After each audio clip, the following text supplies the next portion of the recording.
Hello, and we welcome you into Citrus Prep's live stream game of the week. Thank you, everybody, for tuning in. You can see us on YouTube. If you're watching right now, thank you very much.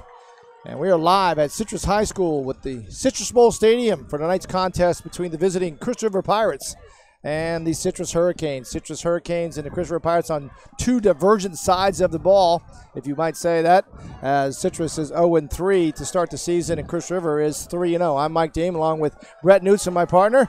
Welcome in. And here we go for getting ready for the opening kickoff and tonight's game.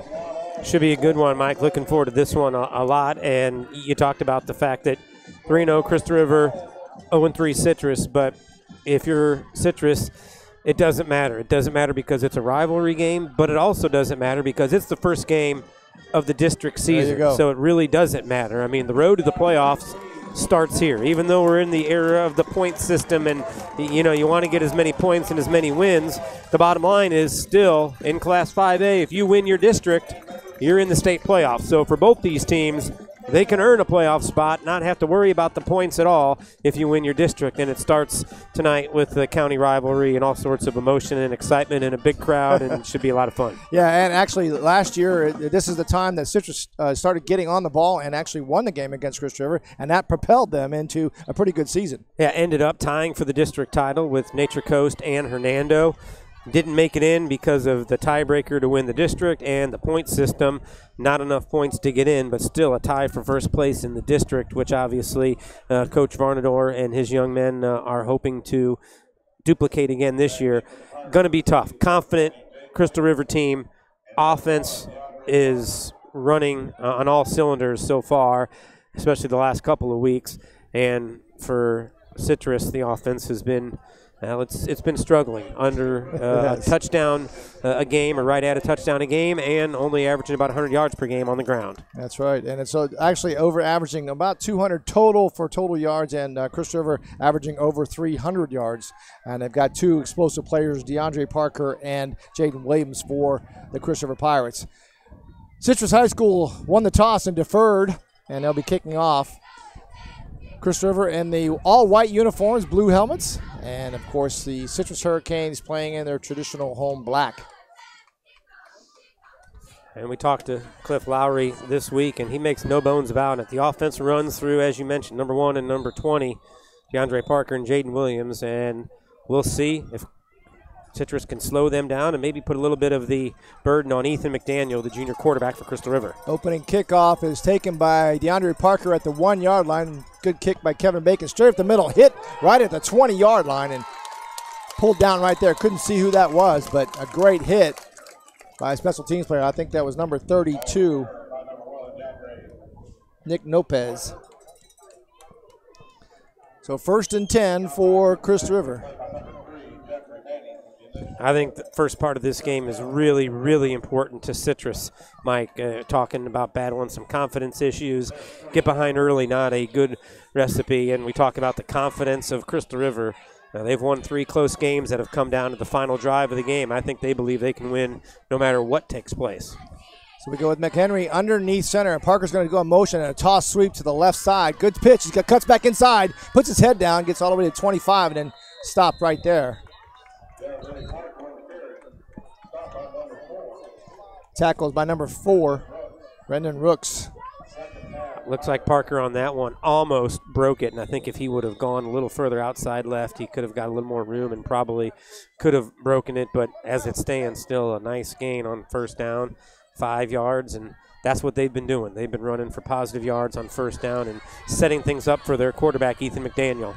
McDaniel, empty set again. Another toss sweep coming to Jayden Williams. Good play by the defensive end, but Jayden loses him, gets down to the 25, sticks his head down, but a good play at the end there. My number 2, that is Antonio Shamblin for Citrus. Good job by Citrus to string that play out. They tried to get Jayden Williams running across on a little jet sweep, it looked like, and good job by Citrus. Everybody stayed at home on the weak side on that play, and they were able to string it for a short gain, and that'll bring up third and right about 5 yards, it looks like, Mike. First test for the Crystal River Pirates.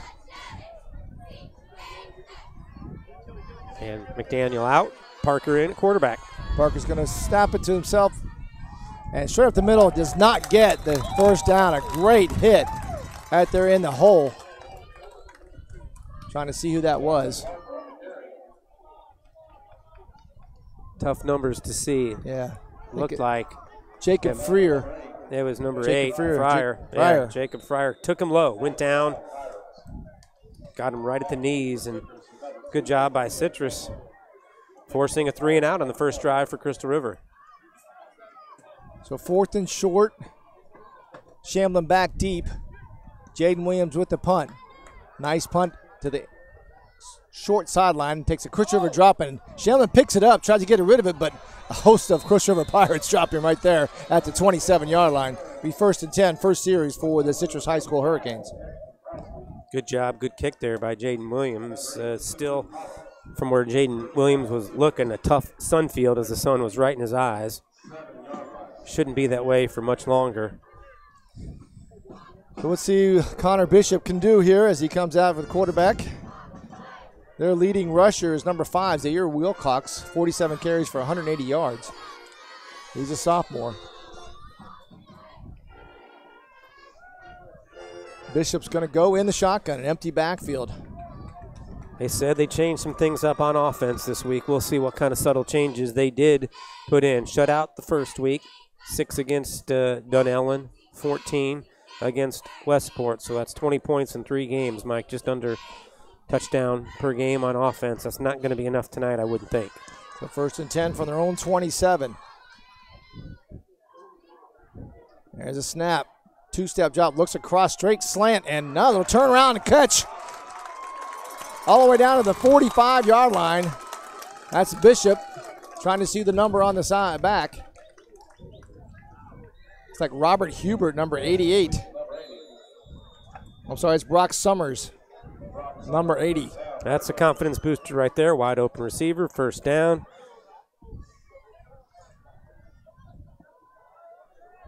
Their first time that they're normally a rushing team, and that's a first down pass play. Yeah, that's something that maybe part of the changeup is you look here. You're Again, going 4 wide receivers, 5 wide receivers. Blitz coming, motion behind it, toss. This is Shamblin on an end round. And taken down by Byron Wilcox. I believe that's number 7. Yeah, that was Wilcox. Good hustle. Almost got him horse collar, but able to grab below the shoulder pads and make the tackle, and they strung that out nicely. The one thing, I think if you are Crystal River, a couple of shootouts the last couple of weeks. So defensively they've been giving up some points, but I think you could also say that's a Westport offense that's going to score a lot of points against everybody. And it was a pretty talented Southlake team as well. So I'm sure that's what the Pirates would tell you. 2 Division I prospects on both those teams. Yeah, absolutely. A loss of about 8 on the play. Again, a single setback beside Connor. Snap, throw. Little wide receiver bubble screen. Number 22 caught the ball, but behind the line of scrimmage, you can't get any yardage. TJ Williams on the reception, but Crystal River snuffs that out. And that's the one thing I've seen watching Citrus play the last 2 weeks is we saw it on the first play of the game, able to go downfield with the passing game. When they can't go downfield and they go side to side, they have a hard time blocking it and making plays. They just don't have that breakaway guy that can get some yardage. And you've seen Crystal River now twice when the ball's going side to side, able to get in there quickly and make the play. Now you've got 3rd and 20. A bunch. 3rd and 20 on it, and Miles Hampton made that tackle off his defensive end position. Again, Connor Bishop, 2 drops, throws a deep ball to the near sideline, up for grabs, and number intended for number 12, that's Malachi Cooks, but covered great by number 21, Yate Abate. Yeah, good coverage. Pretty good throw, though. I mean, he put it where his guy had a chance to get it, but that was even better coverage. So both offenses go quickly. A first down for Citrus, don't get anything out of it, and now you see the duo for 1 and 20. Crystal. I mean, this is, those are your horses you're riding. You might as well put them both back in punt return formation. So who do you kick it to? High snap. Bacon's got to catch it, and he gets a low line drive kick. End over end, and takes a Crystal River about, and then it takes a Citrus bounce all the way inside the 30-yard line to be 1st and 10. Second series for the Pirates. Ball's down to the 28-yard line. Yeah, just about where they punted from, so not a whole lot lost or gained for either team. See how patient I think Citrus can be defensively to not get caught going side to side. And then for Crystal River, too, I think it'll be interesting, you know, how many times, what's the balance of McDaniel as quarterback and throwing the ball as opposed to Parker taking the snaps and kind of running the offense, and it's Parker now. Parker to start up again. I think you're going to see the majority of this tonight. Parker in motion. That's Williams going to go behind him. Read option. It is an option, and Jayden Williams is caught in the backfield and lost a ton of yards. That's going to be at least 9 yards lost there as the play looked a little bit mixed up. But yeah, I couldn't tell if that's how it was designed or there was a mistake there. And, I mean, you know, Parker didn't give the ball to the up back coming through, and the defense was right on him quickly, so he just sort of pitched it to Jaden Williams, who the outside defender got there as well. That's a tremendous job again by Citrus so far. Their defense has been spot on right now. Everybody's staying in their lanes, not getting caught out of position, and other than that first play that was 5 yards, they have had Crystal River going backwards. Under 7 minutes as we get in the first quarter. Inside handoff, and it's a ball's on the floor. Is that Jaden Williams who lets the ball down as you recover it? No, it's number 8 for Crystal River. That's Tinubu Hollis. Tinubu Hollis dropped the ball, picked it up, though, and fell on it. So third, gained a couple yards on that, but be 3rd and 14. Now here's the tough part when you're Crystal River and you're quarterback Ethan McDaniel. You've just sat and watched the first 2 plays. It's 3rd and long, and you would assume they're calling a pass play, so a lot of pressure on the young man. But we've seen him complete some good passes. Yeah, we're going back to the considered I formation here as Daniel goes under center, fakes handoff and rolls to his left, looking, throws a little Noah Bresson, catches it on the outside flat, turns and spins, and it gets a couple yards, but going to be 3rd and long for Crystal River. Just under 6 minutes left in this first half. No score yet. That's what you got to remember, and I'm sure Citrus was well aware. A little different with McDaniel, left-handed quarterback, so you're going to see him. That's the natural side to do the boot like he did, and that's where you want to go. I think he had him just a step earlier. I don't know if he would have got the first down, but I think he could have fed him the ball earlier with a little more green grass in front of him. But again, good job by Citrus as they will force the second punt of the first quarter for the Pirates. This is Kevin Bacon. No, it's Jaden Williams on the low line drive. He's going to take a Crystal River bounce. Bounces at the 45. Heads all the way down just inside the 35. So to be stopped at the 32-yard line. 1st and 10. Second series for Citrus. So far they've punted and given them both back the ball back both times. We got 5:28. We got a timeout. And we're going to take a quick timeout here. You're watching live streaming on Citrus Preps, and we appreciate you watching. We'll be back in a minute.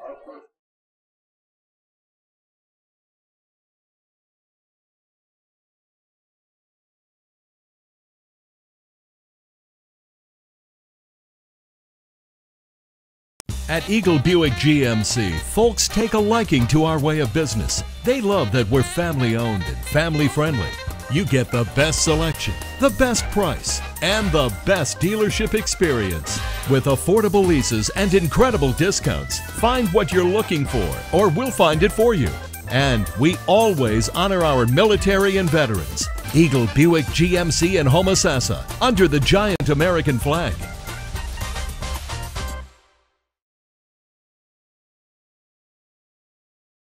And we are back. 5:28 left in this first quarter. No score here. They traded punts, both teams. As there's been no penalties, so that's a good thing on either team. As we get with the I formation, Bishop goes under center. Blitz coming up the middle. Handoff. Looks like Wilcox. He breaks his back outside.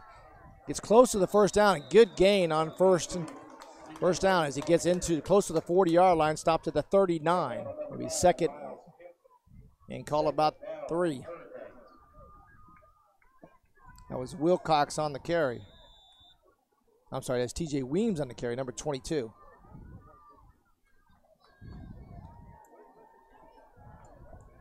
Again, high formation. Bishop under center. Snap. 2 tight end set. And he is leveled as they get a blitz coming in. That's number 25 for Crystal River High School. Ashton Bosley.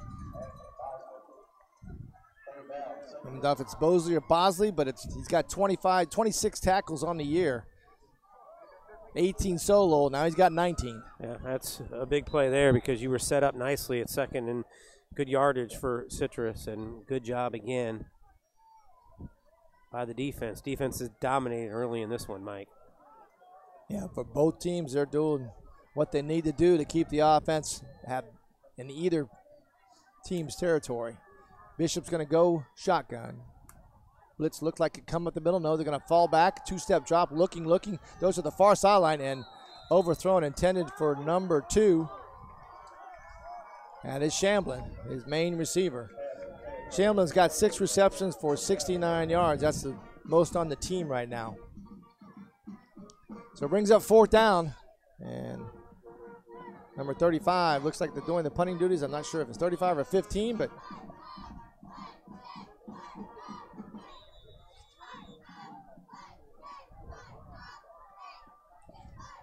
.407 left in this first quarter. No score. Each team is high snap, very high. 35. It's 35. A Logan low Fulford. hit. Fulford catch it. It's a citrus bounce that goes all the way inside the 35-yard line. It'd be right down at the 34. It'd be 1st and 10 for Chris River. Their 3rd possession of the first quarter. No turnovers yet. Both teams have had 2 series and 4 punts together.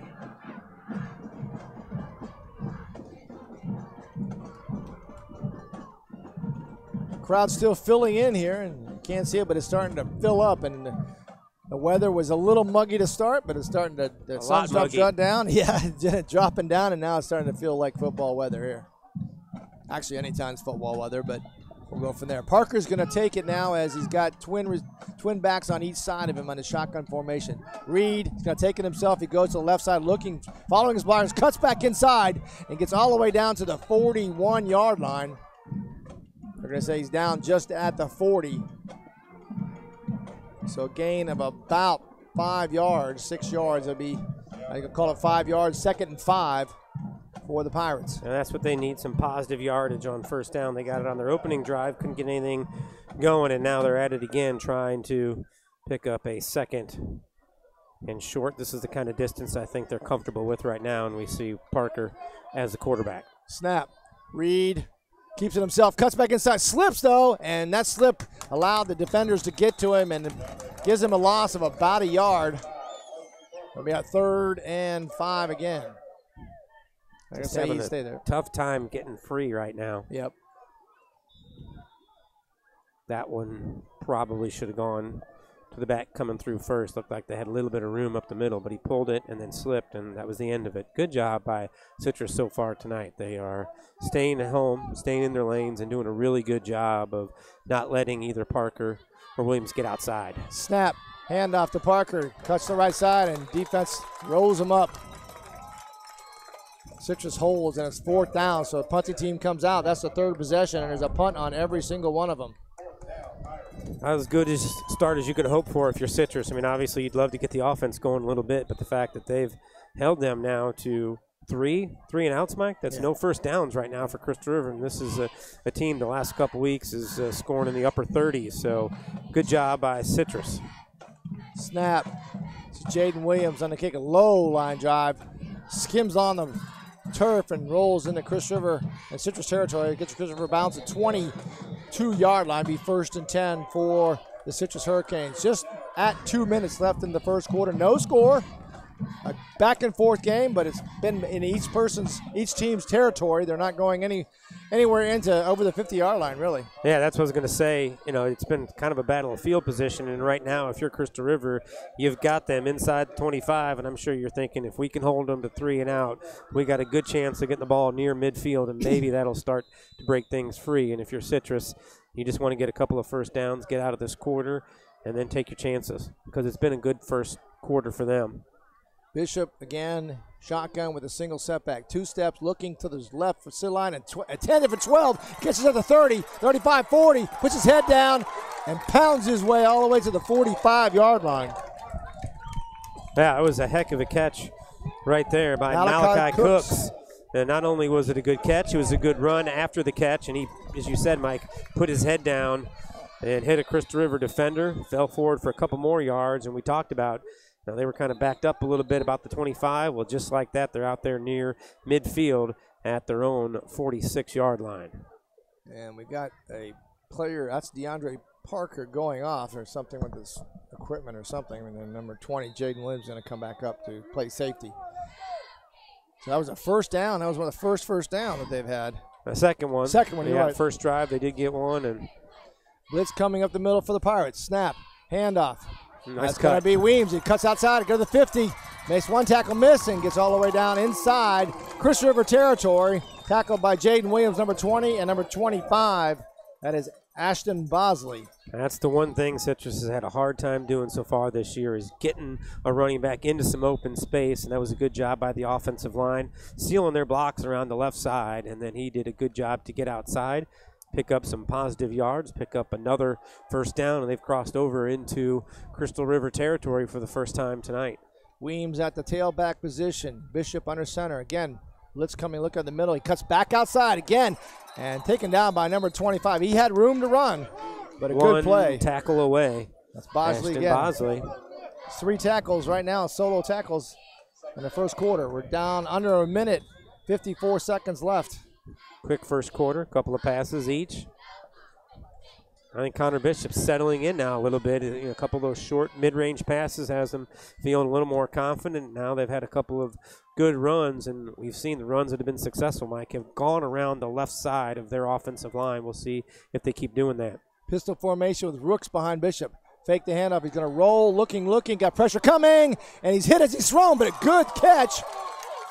And that's a great play by Connor Bishop as he gets hit throwing the ball, and that's number 80, Brock Summers, catching the ball. Great job catching the ball, because Bishop was just throwing it almost to get rid of it. I know he had his tight end out there open, but he was just about to get crushed, and he threw it up there, and a good job by Summers to come down with it. That could have been about a 10 or 15-yard loss on the sack. Instead, a good play by Bishop to get rid of it, and that goes as about an 8-yard gain. That's the end of the first quarter with no score, but the Citrus Hurricanes, the homestand Citrus Hurricanes, are driving. And we're going to take a quick break as we kind of get some bills paid here. You're watching high school football on Citrus Prep's live stream.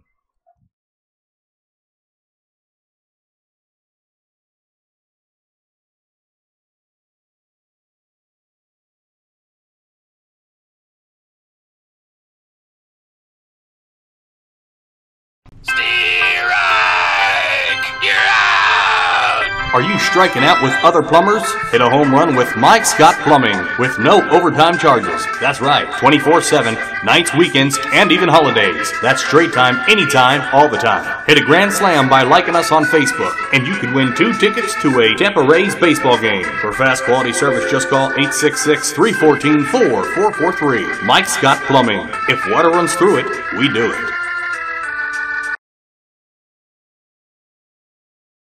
We are back. Start of the second quarter, no score as you can see on the screen there. Citrus Hurricanes are driving though as Jeff Banning goes into the tailback position, I formation with Bishop under center. Flip the fields, 3rd and short. Big third down here as a handoff to Banning. Pounds his way, gets the first down inside the 30-yard line. I'm sorry, that's Brooks. Brooks, number 4. Noah Bresson on the tackle for Chris River. There's number 4, trying to see that number up there. If you're joining us, thank you very much. On Twitter, Citrus Preps. If you want to watch the game, YouTube Live. Subscribe to us too as we go into a pistol formation. Reading, it's going to be Rooks again. He spins out, gets a great run, and pounds his way inside the 25-yard line. Brendan Rooks, Gain of part about of 5. that Seven Rivers flavor that has found their way over to Citrus this season. So it brings up 2nd and 4. Call it 4.5. No score here. Big drive. Chance to get out in front if you're Crystal River.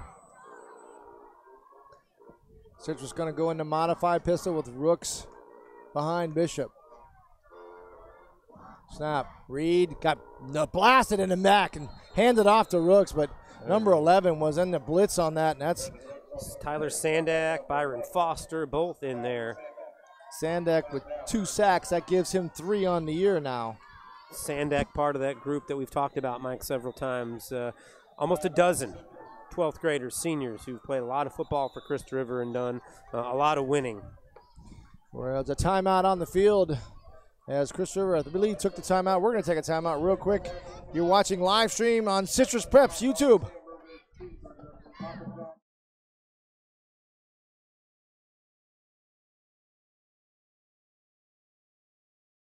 At Crystal River Firestone, our mission is to offer you the latest in parts and products at the best prices with unparalleled service. Family owned and operated since 1977, Crystal River Firestone will not only take care of all your tire needs with our expert service, but we also offer scheduled maintenance, oil changes, brake service, and more. So head to Crystal River Firestone to see what a hometown team can do for you. Crystal River Firestone, 1010 North Suncoast Boulevard, Crystal River.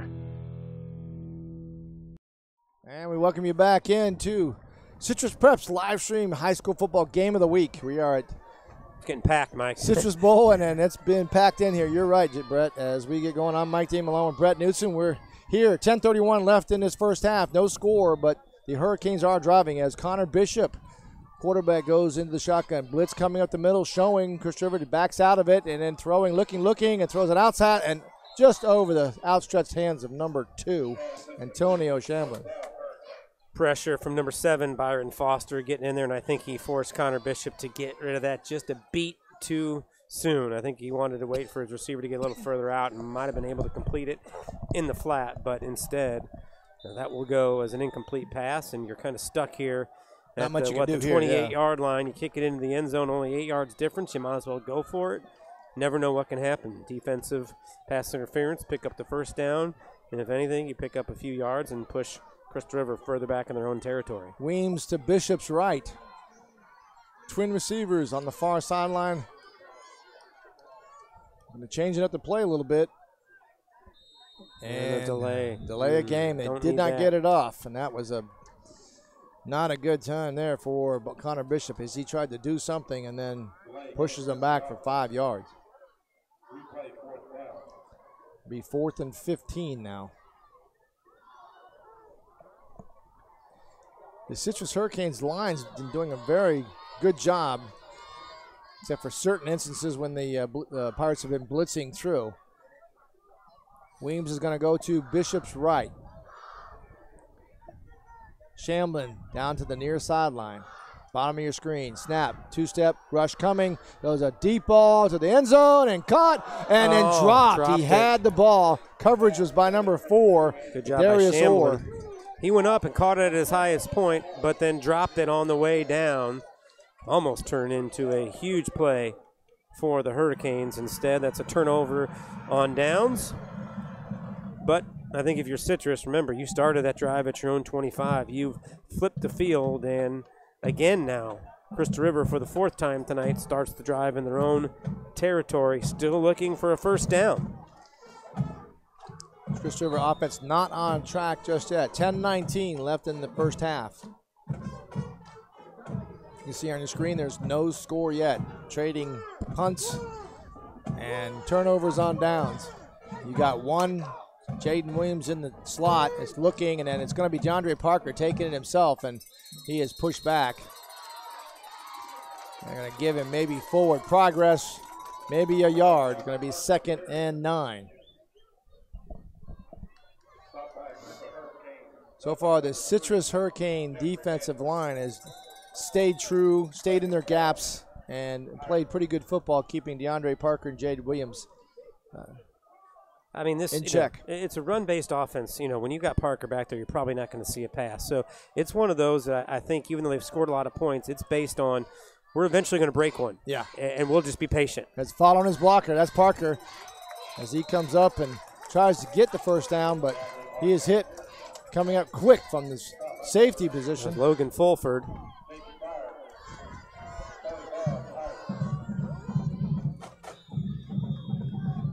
Trying to see who number 35 is. That's Fulford. Is that Fulford? Yep.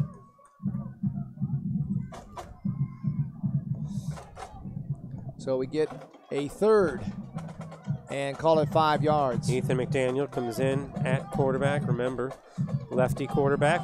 See if that shades the play to the offense's left side or not. High formation, 8 men in the box. McDaniel's going to roll to his right, looking, going to throw it. Now he's going to throw it, and it's dropped. They had the first down.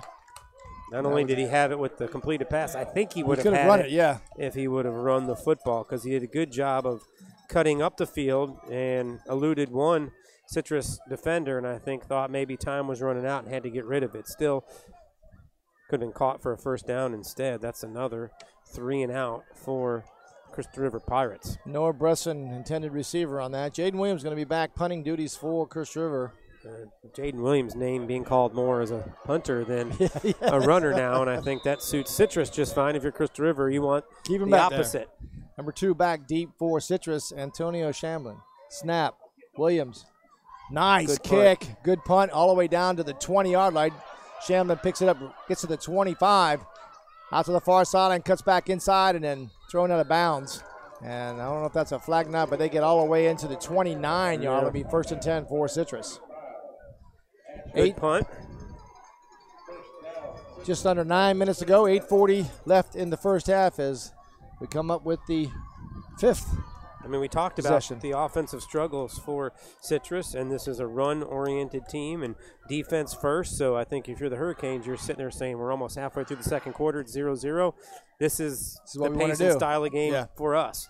And both of them are run-orientated, but we've seen a little bit more passing from the Citrus side. Connor Bishop completing a couple. Weems is going to be to Bishop's right. Snap, looking, 2-step drop, another pass, little flare pattern out, and Bishop overthrows him, intended for number 2, Shamblin, his main receiver. Floated that one a little high. Didn't step into it. Defender was right there anyway. I think it would have been a short game, but still, incomplete pass. And we've seen a lot of this for both teams, 2nd and 5, 6 or more. This one's 2nd and 10 from the 30-yard line. Kind of the pace of the game is slow, but that's to be said because of the running game for both teams. And Weems is going to go back. And there hasn't been any big plays in the running game. A couple of big passes so far by Citrus have been the biggest plays of the game so far. You're right. No explosive plays on either side. Bishop looking, reads, give it to Weems on the left side, and he is bottled up pretty quick. Maybe loses a yard on it. Brings up 3rd and 11. 8:25 left in this first half. Then there's no penalties and no turnovers, and I think that's going to be one of the key things going forward is who's going to make that first mistake. Yeah, that's big. Game like this so far, that could be the one that changes momentum. Coming on the same formation with Weems to Goner's right. Bishop, snap, reads, throws a slant pattern across, and it was intended for number 80. Is there. Hold. Yeah, Noah Bresson had him covered, but it was intended for number 80, incomplete. Brock Summers, and that's going to bring up 4th down. So that's your 5th possession with 4 punts and a turnover on downs. Early score update we have from Lecanto taking on Hernando. Hernando out to an early 21-0 lead. You want to double check on that, but that's the latest update we've got on that. A tough start for the Panthers against a pretty talented Hernando team that is lighting up the scoreboard so far. Much. Yep. Snap high. See if they can get it in, but they don't. And number 35, Fulford, it's a nice bounce as it bounces at the 50-yard line, hits there and rolls into Crystal River territory. It'll be 1st and 10 for the Pirates at 41. They're on their 5th series also. You just got a feeling something's going to break. Yeah, that's one exactly of these teams right. is about to do something. And now, again, for Crystal River, decent field position, the closest they've come to midfield so far in this football game. We'll see if they can get something going offensively right now. I think the coaches now are trying to play a chess match here, trying to figure out what we can do to get this, both offenses, kick-started a little bit. Citrus had the most success right now with that one drive. We go with Parker, is now going to come in for McDaniel. Quarterback position. Side card to the right. Snap. Going to read. Now he's going to option. He's going to hold it himself as he comes up, and the ball is out.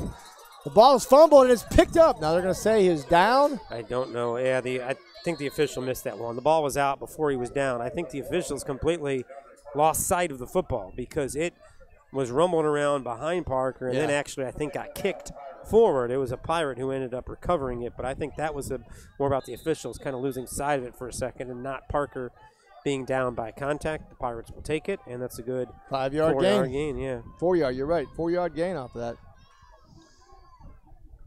2nd and 6.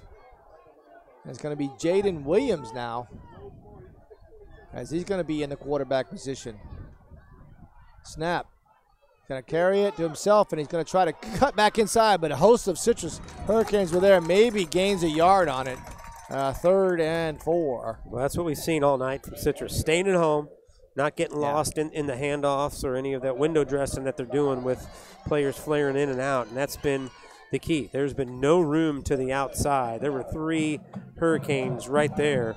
Absolutely nothing Jayden Williams could do. He tried to do a little shake and bake, but it just wasn't going to work when you got 3 guys right there. And again, it's a 3rd and long for Crystal River. I don't know if they've had anything less than 3rd and 5 so far. This is about 4.5. 4.5, that's true. 6-13 and counting as we go with Parker now in the shotgun. Single setback. Williams is going to go behind him. Read option and give it to the fullback or the up back, and he gains maybe a yard if that case. And that's it. I was thinking, Mike, if he gets 2 or 3, Cliff Lowry may go for it and see what happens. And we're going to take a water break, it looks like here. Yeah, we're going to take a water break, too. You're watching live stream high school football game of the week on Citrus Preps YouTube.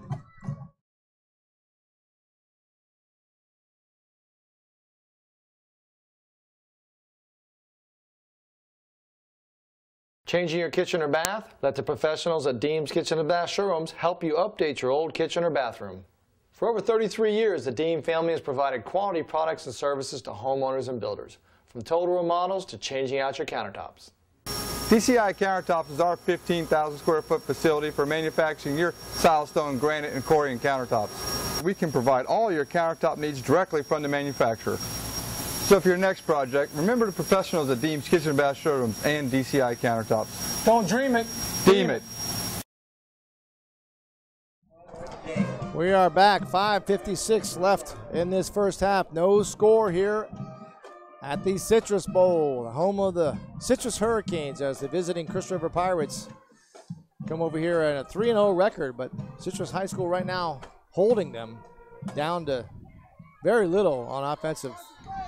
Shamblin back deep for Citrus. Jaden Williams punting duties for Crystal River. Almost got him to come off, but on the snap, kick, good end-over-end kick is over to the far sideline, bounces, and then rolls inside 15-yard line all the way down to about the 13-yard line. It'll be 1st and 10, pinned deep in their territory, own territory. Citrus Hurricanes, 6th possession of the first half. First district game for both these teams, Hernando and Lecanto, their first district game. Latest update we have is 21-0, no score between Central and Nature Coast. They're just getting underway. We talked about how big this game is to Citrus County. How about the game just north of us in Marion County? Dunellen taking on Vanguard. Vanguard out to a 7-0 lead. Vanguard, also a top 10 team in the state. And after a loss last week, Dunellen off to a 1-2 start this season. Now they've got a loaded schedule, and they can make up the points, but 1-2, not the start that Price Harris thought his team was going to have. Bishop, shotgun, blitz coming off the right side, handoff up the middle, and is stuffed by the Pirates. A host of them there, including number 3 for Crystal River. That is Kyle Robinson up the middle. Zaire Wilcox the history on the of this rivalry and some of the great. This kind of goes back to the old days when it was just run, and you just said we're stronger than your guys up front and see what's going to happen. You know, and you could tell that when you go to the high school teams, in the middle of the field was just dirt. Yeah, because that's where they put the ball all the time. Where it was. Now all the fields are nice and pristine.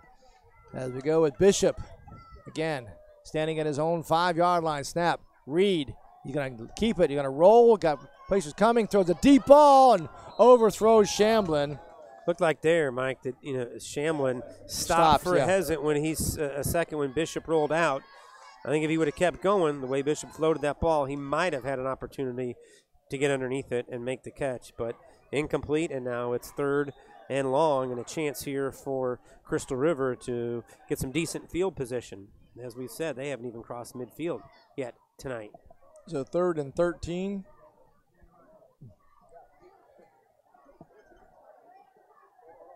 Big down here if they can get a little bit out of their own red zone. As Connor Bishop back. This is where you got to be careful, though. And we got a timeout. Nate Varnador calls timeout, which you would expect. This is not the biggest play that we'll have tonight, but I mean, there's under 5 minutes to go. If you're Nate Varnador, you feel pretty good about the way the first half has gone, especially how well your defense has played. And if you look at total yards right now, Citrus is ahead of Crystal River in total yards with a couple of first downs. So you don't want to make a mistake here. You don't want to call something that's not looking right. You want to get something positive, and if you have to, punt and trust your defense again. You don't need a turnover and give Crystal River some momentum because, this is a game where I think Citrus is building confidence with each drive. They're feeling better about themselves. And I think, for Crystal River, I think that's a patient team. I mean, they've been in 3 games that have come down to the fourth quarter. I think they're probably a little disappointed, obviously, that offensively they haven't done anything yet. But I think they feel like, we're eventually going to get one. We just got to stay patient. And that's the mark of a good football team also. The offense isn't doing what they've done the last couple weeks. Look at what the Crystal River defense has done. I mean, they've given up just really 2 big plays. The rest of the time they've been solid and just as fundamentally sound as Citrus has. So it's been a really good first half if you like 2 defenses playing really good football. Exactly. That's exactly what we've had. Old school football. That's okay. We expected that. That's exactly what it doesn't have to be all about offense. Right. You can have a good 3 or 6-0 game. It still counts. Bishop. It's Wilcox to his right. Trip receivers on the far sideline. Ball's on the far side hash mark. Looks like a blitz coming now. It's going to come from the outside. There's a flag. Connor Bishop's a flag coming. It's intercepted by Noah Bresson. 2 flags, but is that going to be 6 points or is that going to come back? Bresson with the pick 6. We'll see what the call is. We talk about don't make a mistake. Now we'll see what the penalty flag does. This is a big Crystal call. River celebrating They're like celebrating, it's against so Citrus. It is. It must have been offside. Illegal formation, false start. False start, yep. So Bresson, 6 picks, 15 yards, and 2 pay dirt, 6 points on the board, just like that on a turnover. That's huge. We talk about it. I mean, you're just waiting for something to happen for one of these teams, and it's the defenses because that's what the first half has been all about is defense. And now, if you're Citrus, you got to be careful because still got 4:46 left to go. You need to get something going positive on offense because last thing you want is a 3 and out and then give the ball back to Crystal River. Big play by Bresson. Taylor Martin doing the kicking duties, point after attempt. Snap high over his head. And then Martin just drops on the ball smartly. And that'll be no points for Crystal River. 4:46 left, but they lead 6-0. Quick break here. You're watching live stream high school football on Citrus Prep's Game of the Week.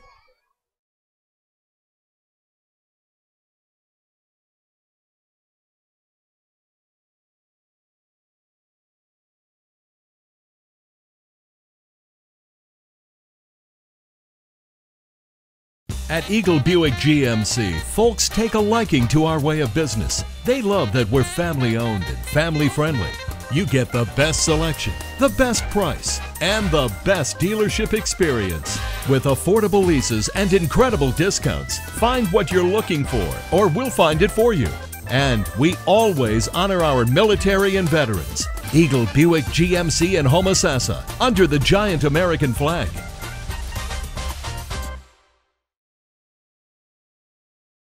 And we are back. Welcome back to Citrus Prep's live stream high school football here at Citrus Bowl, where the Crystal River Pirates lead the Citrus Hurricanes 6-0 on a 15-yard pick 6 by Noah Bresson. Back deep for Citrus, standing at their own 15-yard line is Shamblin and Fryer. Kick to the far sideline. This may go out of bounds. It's going to be out of bounds. It'll be a penalty, and it'll be first down for Citrus. If you are watching us right now and you want to watch continuously and you want to get notifications when we have videos up for your high school team, subscribe to Citrus Preps on YouTube. Under 5 minutes to go in the first half. One mistake, 6 points for the Pirates. That's usually how it goes, as the team that was dominating, I shouldn't say dominating, but at least holding its own and putting together pretty good drives and defensive stands makes one mistake and it costs them. So 1st and 10 at the 35-yard line with that kick out of bounds.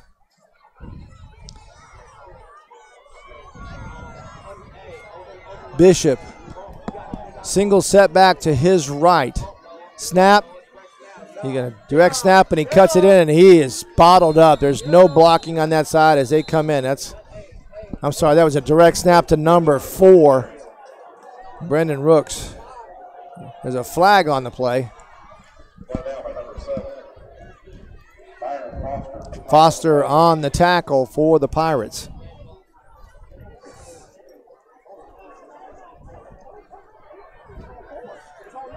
We got a dead ball foul. They're going to mark this off. Personal foul, 15 yards. Wow, it's a big one. It is all the way back to the 19-yard line. 2nd and 25-yard line, 25 yards. This is not good for Citrus. It's the same position they were in before. You don't want to make a mistake here again and put yourself in hot water. Bishop, empty backfield this time as they spread it out a little bit. No, it's going to be a direct snap. Looks like number 12. Malachi Cook, snap, handoff, triple reserve. Razzle throws a deep ball. McLeod, and it was almost intercepted.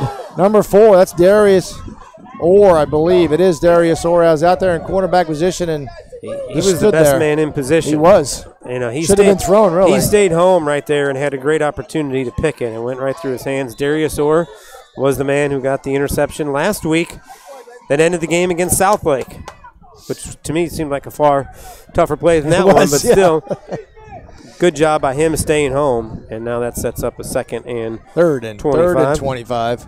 3rd and 25. 4:07 left in the first half. Dug a little bit of hole here with the penalty. Bishop comes back, and I believe that's number 22 beside him, TJ Weems. 23. Number 23. That's Carson Flugel. And then we got too many on the field here as he's got it up. We'll see. They called a timeout real quick. Nate Bonador caught that, and they saved it. That's going to be a timeout for Citrus Hurricanes. 4:07 left. Citrus River Pirates lead 6-0. We'll take a quick break. You're watching live stream football, high school football on Citrus Preps Game of the Week.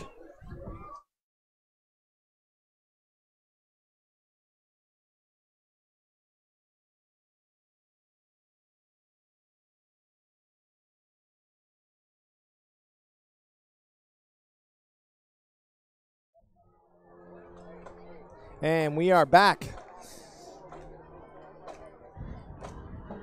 Thank you for joining us. If you want to watch all our notifications and Brett's great interviews on high schools in the county, athletes in the county, and stories of high school athletes in the counties, subscribe to our YouTube channel, Citrus Preps.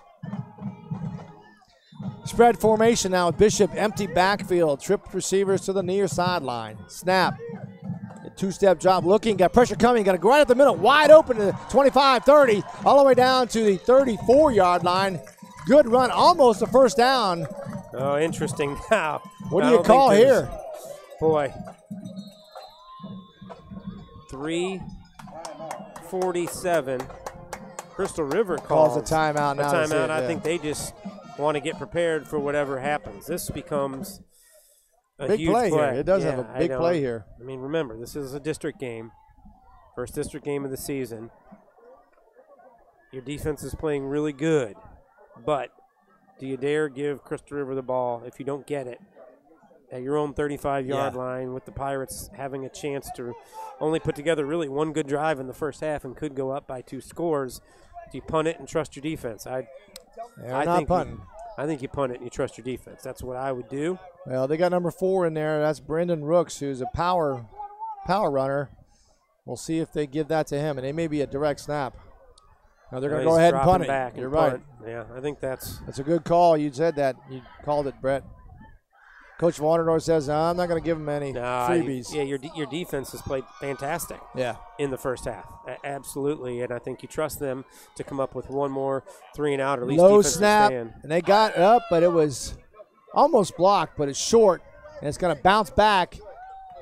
Takes a Chris River bounce, and it goes to the 46-yard line, 1st and 10 for Chris River. 3:37 as the clock stops, moving the flags. I think if you're Cliff Lowry and Crystal River, this is where you kind of get in your offensive line and your guys' face and say, look, we haven't done anything, but we have a chance to really put the first nail in the coffin here late in the second quarter if we can put together a drive. Best field position of the night, and let's see if they can do what they've been doing at least the last 2 weeks, which is big play after big play. And we've seen most of the time on first down they're coming out with DeAndre Parker. Parker there. Jayden Williams beside him. Number 11 goes in motion. Tyler Sandek looking. And he was going to pass. Now we got a hold on Chris River as Parker tried to take off. Gets back to the original line of scrimmage. We'll see what the call is, but I'm sure it is against Chris River. It is. It'll be a hold, and then I'll move it back. Yeah, and this is not what the offense for Chris River is set up for, but it is first down again, so you've got an opportunity. But even though with that play, no receivers open as Parker was looking for somebody, he was going to do a drop back pass. His first option was to pass the football, and nobody was open. Good job again by the Citrus defense. I mean, when you're running the football, sometimes those defensive backs can get a little tired of and bored out there. Sometimes they lose focus, but that's a good job by the Citrus defense, who's really been on point this entire first half. McDaniel under center, handoff to Jayden Williams, who cuts it back outside. It was intended to go to the right side tackle, but he is thrown out of bounds right around the 42-yard line. I'll call it 42. One of their better runs, and that was a straight old school I formation handoff. He went around the right side. Intended to go into the B gap, but he bounced it outside, and it brings up 2nd and 14. The one thing about Jayden Williams he can do. He's big enough to do some of that power running. He's got some speed that you can, send him outside, run him across the formation. He can do both.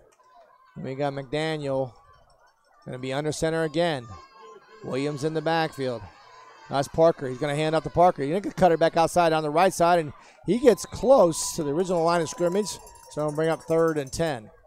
They're going to call it 9. Now they're going to call it 10. Under 3 minutes left to go, 2:53 and counting here in the first half. Big crowd now. It's filled all in, and we got people lining the fences. This is one of those right here. I think if you're Cliff Lowry, you might be thinking it's 3rd and 9. We get 5 or 6 here, we can go for it. The clock's running. Yeah. 2.5 to go. You've done a great job defensively. Even if you turn it over at midfield, maybe you trust your defense.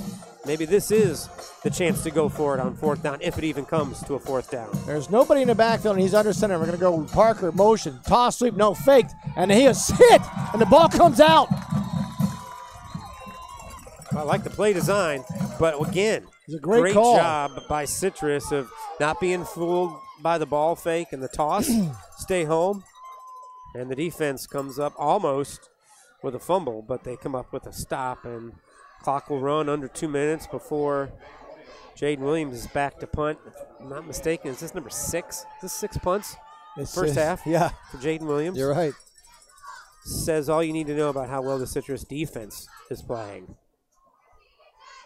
Low snap. Williams takes it. They're trying to get it, but it's a low kick, and it takes a Chris River bounce. Hits at the 35-yard line, rolls inside the 30, and it'll be down at the 26-yard line.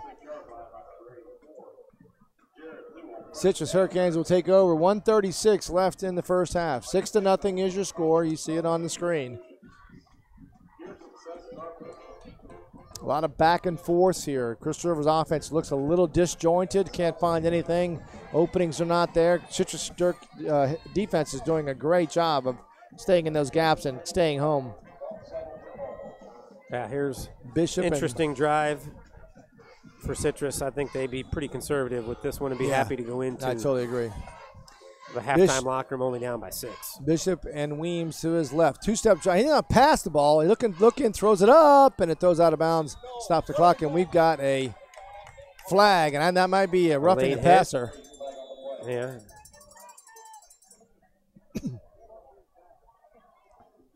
Yep, it is roughing the passer. Roughing the passer on Chris River, and that's going to move the ball up for Citrus with 1:30 left in the first half. So 15 yards, first down, all the way out to the 41-yard line. Still got a minute 30. And you're a couple big plays away. You were saying they maybe be more conservative. They came out passing on that first down, and that's... Yeah, a little surprised with that, but it works out. An incomplete pass, but penalty turns into a first down, and now you're approaching midfield.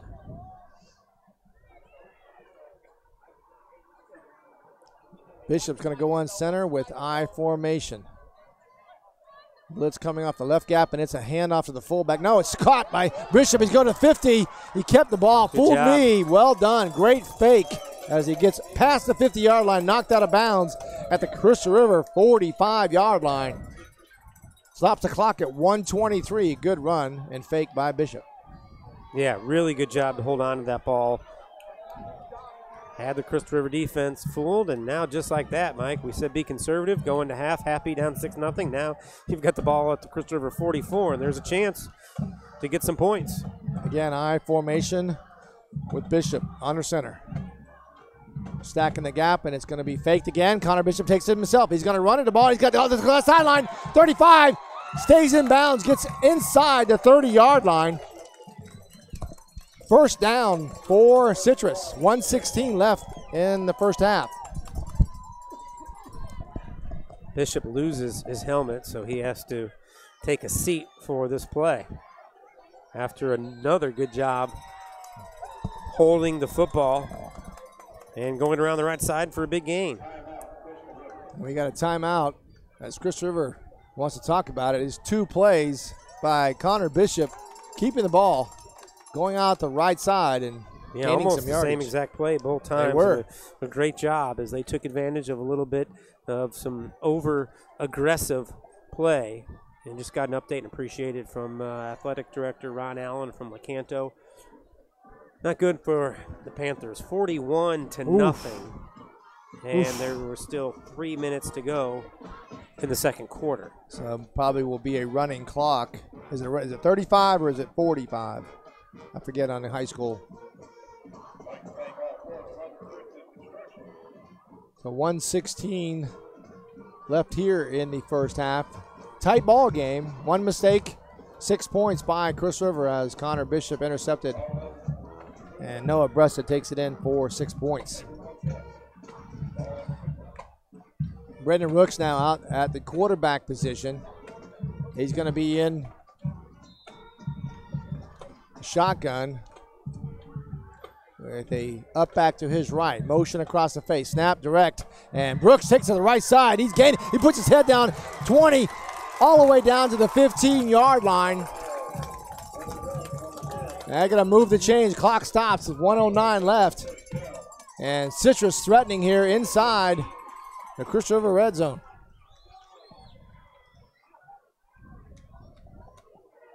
Plenty of time. I mean, you've got a minute left. You're inside the 20. You can do a lot here. Brendan Rooks, power back, been going up the right side. They've been everything going to the right side.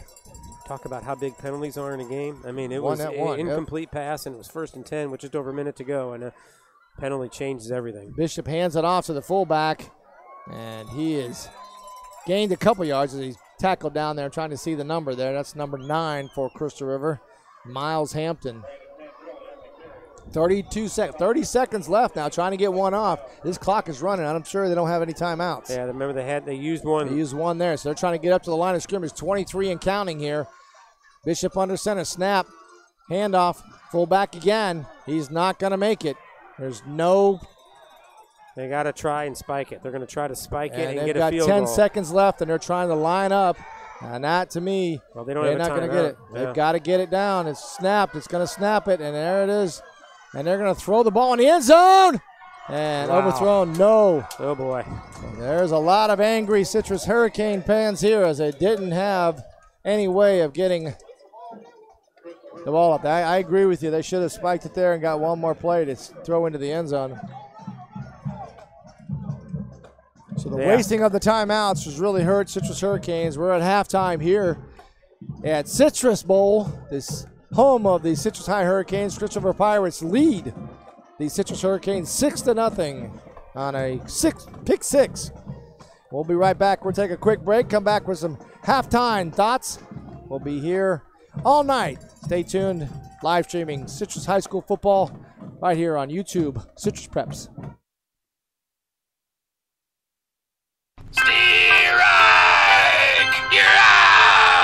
Are you striking out with other plumbers? Hit a home run with Mike Scott Plumbing with no overtime charges. That's right, 24/7, nights, weekends, and even holidays. That's straight time, anytime, all the time. Hit a grand slam by liking us on Facebook, and you could win 2 tickets to a Tampa Rays baseball game. For fast quality service, just call 866-314-4443. Mike Scott Plumbing. If water runs through it, we do it. At Eagle Buick GMC, folks take a liking to our way of business. They love that we're family-owned and family-friendly. You get the best selection, the best price, and the best dealership experience. With affordable leases and incredible discounts, find what you're looking for, or we'll find it for you. And we always honor our military and veterans. Eagle Buick GMC in Homosassa, under the giant American flag. At Crystal River Firestone, our mission is to offer you the latest in parts and products at the best prices with unparalleled service. Family owned and operated since 1977, Crystal River Firestone will not only take care of all your tire needs with our expert service, but we also offer scheduled maintenance, oil changes, brake service, and more. So head to Crystal River Firestone to see what a hometown team can do for you. Crystal River Firestone, 1010 North Suncoast Boulevard, Crystal River. Changing your kitchen or bath? Let the professionals at Deems Kitchen and Bath Showrooms help you update your old kitchen or bathroom. For over 33 years, the Deem family has provided quality products and services to homeowners and builders, from total remodels to changing out your countertops. DCI Countertops is our 15,000 square foot facility for manufacturing your Silestone, granite, and Corian countertops. We can provide all your countertop needs directly from the manufacturer. So for your next project, remember the professionals at Deems Kitchen and Bath Showrooms and DCI Countertops. Don't dream it. Deem it. And we welcome you back to halftime here. Live stream Citrus Preps high school football game of the week. 14 minutes left in this halftime, and we've got kind of a back and forth game. It's a little bit slow. It started out, but we talked about it. 1 turnover, 1 mistake, and that cost Citrus Hurricanes 6 points. Yeah, and I mean, obviously disappointed in the fact that you gave up that interception return for a touchdown, but on top of it, remember, right before that, Nate Varner called the timeout, and I'm sure that was just to kind of slow everything down and make sure they had the right play call, make sure everybody knew what they were doing, because, I mean, it was a great defensive first half by Citrus, and you just felt like right there, well, something was going to happen. Yeah. You didn't know if it was going to be what we saw with an interception, or was it going to be, you know, a play where Crystal River gets the ball after a punt in good field position. You just felt big for Citrus, and then to turn it over and have it turn into a pick six the other way is a big one. But yet, I mean, you give the Canes credit because they come, you know, back the next drive. First down pass goes incomplete. A roughing the passer penalty gives them really good field position. A couple of really good play calls with Connor Bishop pulling the ball as quarterback and running around the right side. And they were in business, got caught with no timeouts, and just seemed like they couldn't figure out what they wanted to do at the end. If they wanted to spike it and try to kick a field goal, they would try to find the end zone, and doesn't happen. Yeah, well, you had to Coach Varner had to call 1 timeout because there was a player that was coming off, and then they had to have that because it would have been a penalty. Yep. So that they was got a caught wasted with too many men timeout on the right field. there. Yeah. And then that one we mentioned right before the interception. They called timeout to get that one ready as well. So just, again, offensively, just something always seems to stall the Hurricanes' offense. It's just one thing, and that's the frustrating part, I think, if you're Nate Varnador, because you see a drive like that where they're moving the defensive line for Crystal River. They're moving the football. You get down there inside the 20, and then you get caught with no timeouts, and you just didn't figure out what you were doing.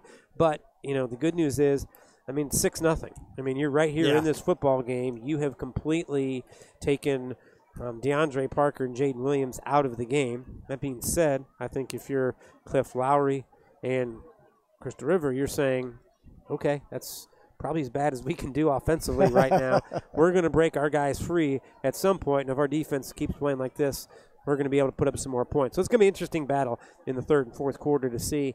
I really think a big play could really swing the momentum, and it's going to be incumbent on Citrus, I think, to come up with something offensively, some play that shakes things free in some way, shape, or form, because hard for me to think you can keep DeAndre Parker and Jaden Williams this quiet for another 2 quarters, but so far so good if you're Citrus. Well, you saw a couple of play calls that Coach Lowry made at the end, trying to get that one that's actually throwing a tight end seam route that was scored against Dunellen, trying to work them on that kind of play action plays. So I'd be interested to see what he tried to dial up here to try to motivate this offense a little bit. We've seen them, and again, we know that both of them are trying to be a running team, but the explosive plays by Jaden Williams and DeAndre Parker are just not there tonight. Citrus defense doing an awful good job bottling them up and keeping them away from the edge. Yeah, they are. They're doing a really good job, and like I said, the question becomes, can they keep it up? Can they keep going? Can they keep doing it for another 2 quarters? And can they get something going offensively? And that's been the question that they have not been able to get salved so far, is what can they do offensively to get something positive on that side of the football, and we'll see if there's any way they can get it going here. And I think you take that last drive at the end of the first half of your Citrus and say, okay, there's something there. Right. They're able to run the ball around the right side and keep doing what you're doing defense, because it was a shutout by both defenses in the first half. True. It's been a defensive struggle, so True. It's been real good so far from the defensive perspective right now. Just want to update everybody. We mentioned it's the start of district play just up the road at Lecanto High School. Not the start that the Panthers wanted, and they thought they'd have their hands full with a really good Hernando team. I think we didn't know for sure how good Hernando was. Coaching change. Casimir's done a good job, though. Yeah, and a lot of the same kids. We talked about Israel Fields and David Hale Bronson, and they've got Tefelski back at quarterback, and what they've got is 47 points right now in the first half over Lecanto. They have been rolling up the points. That's another team, a lot like Crystal River. They're not going to blitz you with the pass. No. They're not going to knock you out with the way they are able to toss the football over the yard. They're going to run the football, and they found success last year and confidence with that, and we're seeing that so far tonight as it's 47-0 Hernando. That is late in the second quarter, so it looks like Hernando will keep themselves undefeated on the year. The other district contest is Brooksville Central taking on Nature Coast. Nature Coast lost a game this year, but they look really solid. They had a big win over Springstead last week. Brooksville Central already fell to Springstead. And interesting because it could set up a pretty huge game in the second week of district play next week, as Nature Coast will travel to Crystal River. And that one could be for all sorts of power points. That could be for potential district championship. I think, obviously, like we talked about on the podcast earlier this week, Mike, Hernando's in that conversation. But, going into tonight and going into district play, I think we all felt it's Hernando, it's Nature Coast, and I think you put Crystal River right up there as the 3 favorites to win the district title and potentially earn playoff spots this year. Crystal River's obviously in the middle of a battle right now. Hernando looks like they're going to win comfortably, and no update on what's going on down there south of us, as Nature Coast should have no trouble with Brooksville Central, but it's a rivalry game. Kids like and schools that don't particularly like one another, so it'll be interesting to see how that one works itself out and what it does for next week. But first things first, you got to get past the first round of district play. And exciting that it's here. We mentioned Dunellen in a battle with Vanguard up in Marion County tonight. Been a tough start for the Tigers, and they have their hands full tonight with a very talented Ocala Vanguard team. That's right. We're going to take a quick break and come back for some final thoughts on the half, and then we'll get started with the second half kickoff. You're watching and listening to live stream high school football on Citrus Preps at YouTube. Changing your kitchen or bath? Let the professionals at Deems Kitchen and Bath Showrooms help you update your old kitchen or bathroom. For over 33 years, the Deem family has provided quality products and services to homeowners and builders, from total remodels to changing out your countertops. DCI Countertops is our 15,000 square foot facility for manufacturing your Firestone, granite, and Corian countertops. We can provide all your countertop needs directly from the manufacturer. So for your next project, remember the professionals at Deems Kitchen and Bath Showrooms and DCI Countertops. Don't dream it. Deem it. At Crystal River Firestone, our mission is to offer you the latest in parts and products at the best prices with unparalleled service. Family owned and operated since 1977, Crystal River Firestone will not only take care of all your tire needs with our expert service, but we also offer scheduled maintenance, oil changes, brake service, and more. So head to Crystal River Firestone to see what a hometown team can do for you. Crystal River Firestone, 1010 North Suncoast Boulevard, Crystal River.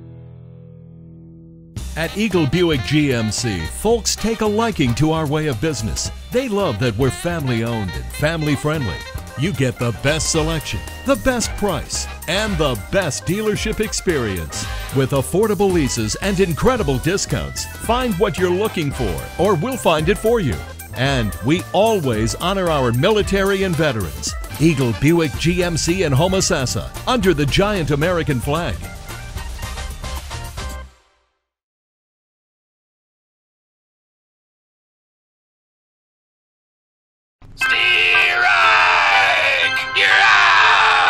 Are you striking out with other plumbers? Hit a home run with Mike Scott Plumbing with no overtime charges. That's right, 24/7, nights, weekends, and even holidays. That's straight time, anytime, all the time. Hit a grand slam by liking us on Facebook, and you could win 2 tickets to a Tampa Rays baseball game. For fast quality service, just call 866-314-4443. Mike Scott Plumbing. If water runs through it, we do it.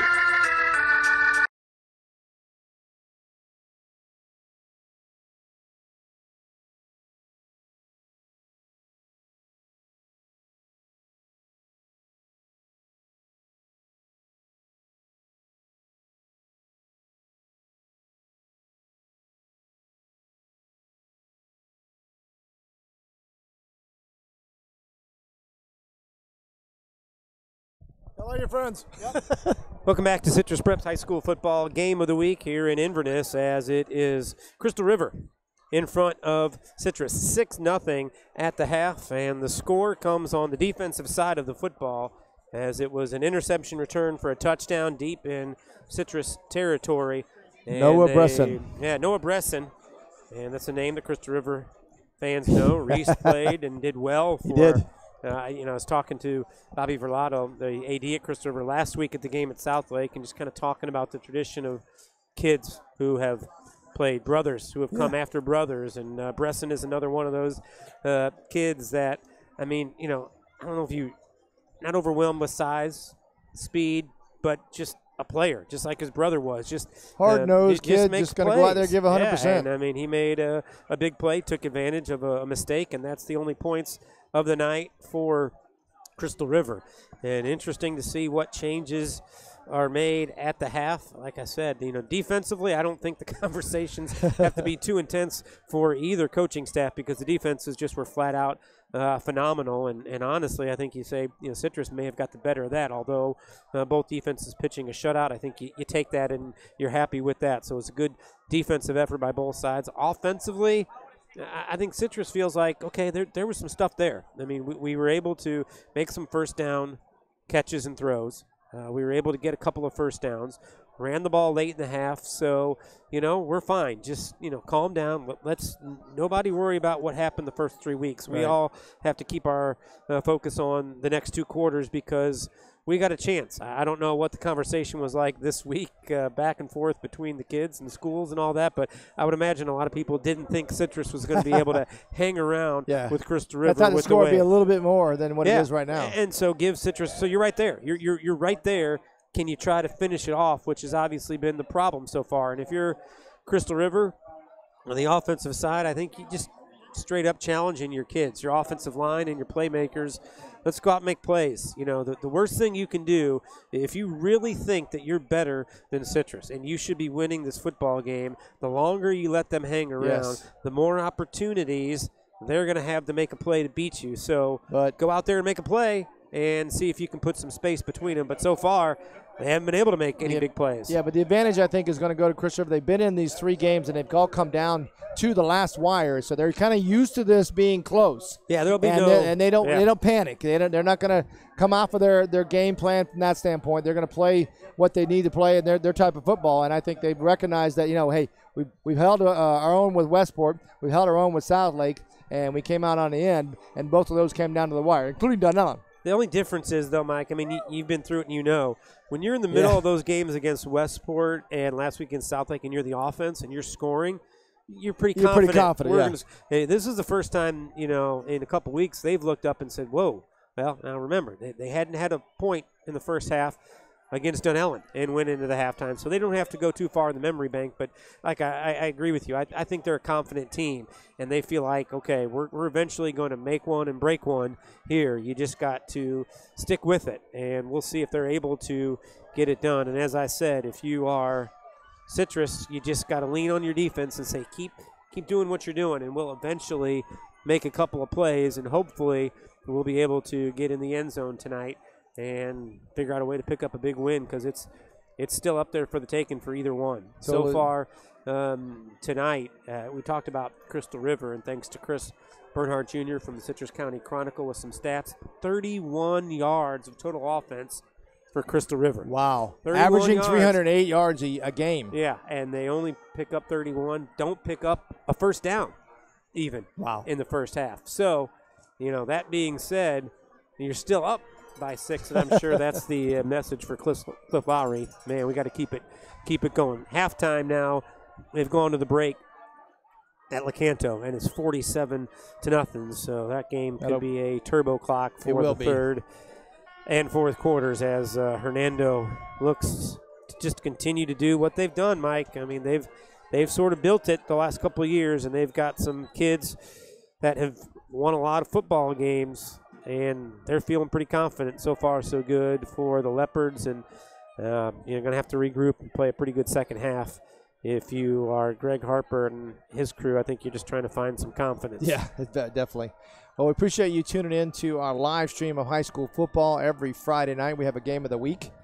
Of course, we're here in Inverness at the Citrus Bowl for the visiting Crystal River Pirates from across the county coming in to take on the Citrus Hurricanes. Hurricanes down by 6, but they will get the ball back to begin the second half. And Crystal River coming in 3-0, Citrus 0-3, but has really kind of held, like you said, 31 yards, thanks to Chris Bernhardt on that Citrus County Chronicle report. You got to say that you should have some confidence on your defense that we can handle these Crystal River Pirates and their explosive plays. Yeah. They haven't had one explosive play. None. I'm pretty sure you tell Nate Varnador at half they've got 31 yards. He says we're winning. There's no way we're losing that football game if they have 31 yards. But, again, I mean, you talk about if penalties and turnovers happen. And, we saw a turnover. One turnover. Caused the points for Crystal River, but also we saw what a penalty can do. The penalty on Crystal River, roughing the passer, that really got the drive going. And I think if Citrus had one more timeout or had another 15 or 20 seconds, they probably feel like they could have gotten at least a field goal out of it. But instead, it goes into the books as a 6-0 halftime lead for Crystal River. Well, we appreciate you tuning in and watching our live stream. If you want to see more of this every Friday night, you can watch a game of the week for some Citrus County school. Subscribe, like us. On Twitter. on Facebook. Where all of our content is going to be on Facebook. I mean, on YouTube. Appreciate everybody who's been very supportive of what we've been doing. We enjoy it, and the response has been fantastic. So we're thrilled and enjoy what we're doing. Yeah, it's nice, and even though it's 150 degrees out, it's getting a little cooler out here, but it's good. But we all enjoy the Friday Night Lights. How about this? Just checking out the live stream. How about one of our fans? We Are Marshall 1970, all the way from Huntington, West Virginia, checking out the game, watching the Pirates live for the first time in 18 years. So sweet. Thank you very glad much. You're enjoying it. And then a shout out to Elena, who's in Phoenix. So we go from West Virginia to Phoenix to Florida. So not bad. Appreciate everybody tuning in and watching. For all you expatriates out there in the States, you can catch your high school football fix here in Citrus County. There you go. Right on YouTube. Now get ready for the second half kickoff. Taylor Martin going to do in the kicking duties for the Pirates. Shamblin back and Freer back for Citrus. Snap. A kick up. Good kick all the way down to the 1 yard line. Taken by Freer at the 5, 10. On the right side, got it wide open at the 25, 30, down to 35. Knocked out of bounds right at the 40-yard line. Great return for the Hurricanes. Good field position for their first series of the second half. Yeah, good return and a good job by Taylor Martin to stop him from getting any further than he did. But that just sort of continues that momentum that Citrus had built up. You wondered if they'd be down a little bit after not scoring, but a big special teams play, and they've got very good field position at their own 40-yard line right now. 1st and 10, first series, just getting started here in the second half. Hurricanes had a chance inside the 10-yard line at the end of the first half. Too many people on the field. They had to run a player off again there for Citrus. Well, communications there. Not there, I should say. It's going to look like a direct snap now. It's going to be to Rooks, I believe. And he's going to take it high snap, but Chris River just swarms him in the backfield. He can't even get to the line of scrimmage. Yeah, there was 2 defenders there almost at the time he got the snap. Snap was just a hair high, but still. There was 2 defenders with free release right into the backfield, so that didn't work very good at all. That's Byron Foster down on the line on the defensive end side on the right side, cutting in and making that tackle for a loss. 2nd and 12. Got to figure out a way to get something positive, I think, on this drive, because you just feel like the Pirates are close to breaking one at some point. You're not going to hold that offense down all night. Rooks again, snap. He's going to take it himself, and again, penetration in the backfield, and there's no place for him to go. As number 11 for Chris River, that's Tyler Sandek cutting in there, forced Rooks to stop and turn and could not get any yardage. Loss of a yard. Yeah, we talked about with Citrus. They said they made a couple of changes offensively, and that's probably one of the packages, a little different look, trying to give the ball direct snap to Rooks. So you mentioned Mike, a powerful runner, a guy that can blast through that line. Now they bring in traditional quarterback Connor Bishop for a 3rd and long. Bishop with a setback to his left, trip receivers on the far sideline. We're looking at a slant, maybe. We're hearing the Chris River coaches calling it out. And as a read option, handed off, and a good run. That's number 5 for Citrus High School. That's Zaire Wilcox who gets the handoff. Lowered the pad level and ran over a Crystal River defender. That was Noah Bresson sticking his head in there, but still comes up short, and it's 4th and 5. Looks like you'll see a punt for Citrus. So tremendous field position. Unable to get anything done, and the ball will more than likely go back over to Crystal River. So starting in the second half, just like the first half, as they go 3 and out. Snap is high. Both the kick low. End over end kick going to take that 25. That is Parker at the 30. Tries to move around and then gets stuck right there at the 35-yard line. They call it the 34-yard line. 1st and 10. First series for the Pirates. 9:29 left in this first half. If you're just joining us, appreciate you tuning in. Live streaming high school football in Citrus County every Friday night on YouTube at Citrus Preps. First series for the Crystal River Pirates in the second half. Up by 6 on a Noah Bresson 15-yard pick 6 off a Connor Bishop throw. Ethan McDaniel coming in to start it at quarterback. Wonder if they're going to try to utilize a couple of pass plays here just to show a Loosen different it look. up a little bit. So it's going to be McDaniel. He's going to take it himself right up the middle, goes off right side. He's bottled up there maybe for a short gain. That's number 4. Brendan Rooks on defense makes the play. It's tough. I mean, when Citrus is being able to bottle up the inside, there's no ability to get up the middle, and they're staying home on the outside. He can't get either Parker or Williams outside. I mean, what do? You know, you have to maybe try to throw a pass in there if you can, but that Citrus defense is just playing very sound and solid, and they're just not showing any weaknesses right now. There are no holes to go through for Crystal River. Parker, single set back to his right. Williams is going to now switch sides and go over to the far sideline. And then we've got a timeout which is a missed up play. You could tell that Jayden Williams didn't know where he was needed to be. Coach Lowry wanted to make sure that we got the play right, or they got the play right, I should say. Yeah, you don't want to get, I mean, look, it's been a hard time picking up yards as it is.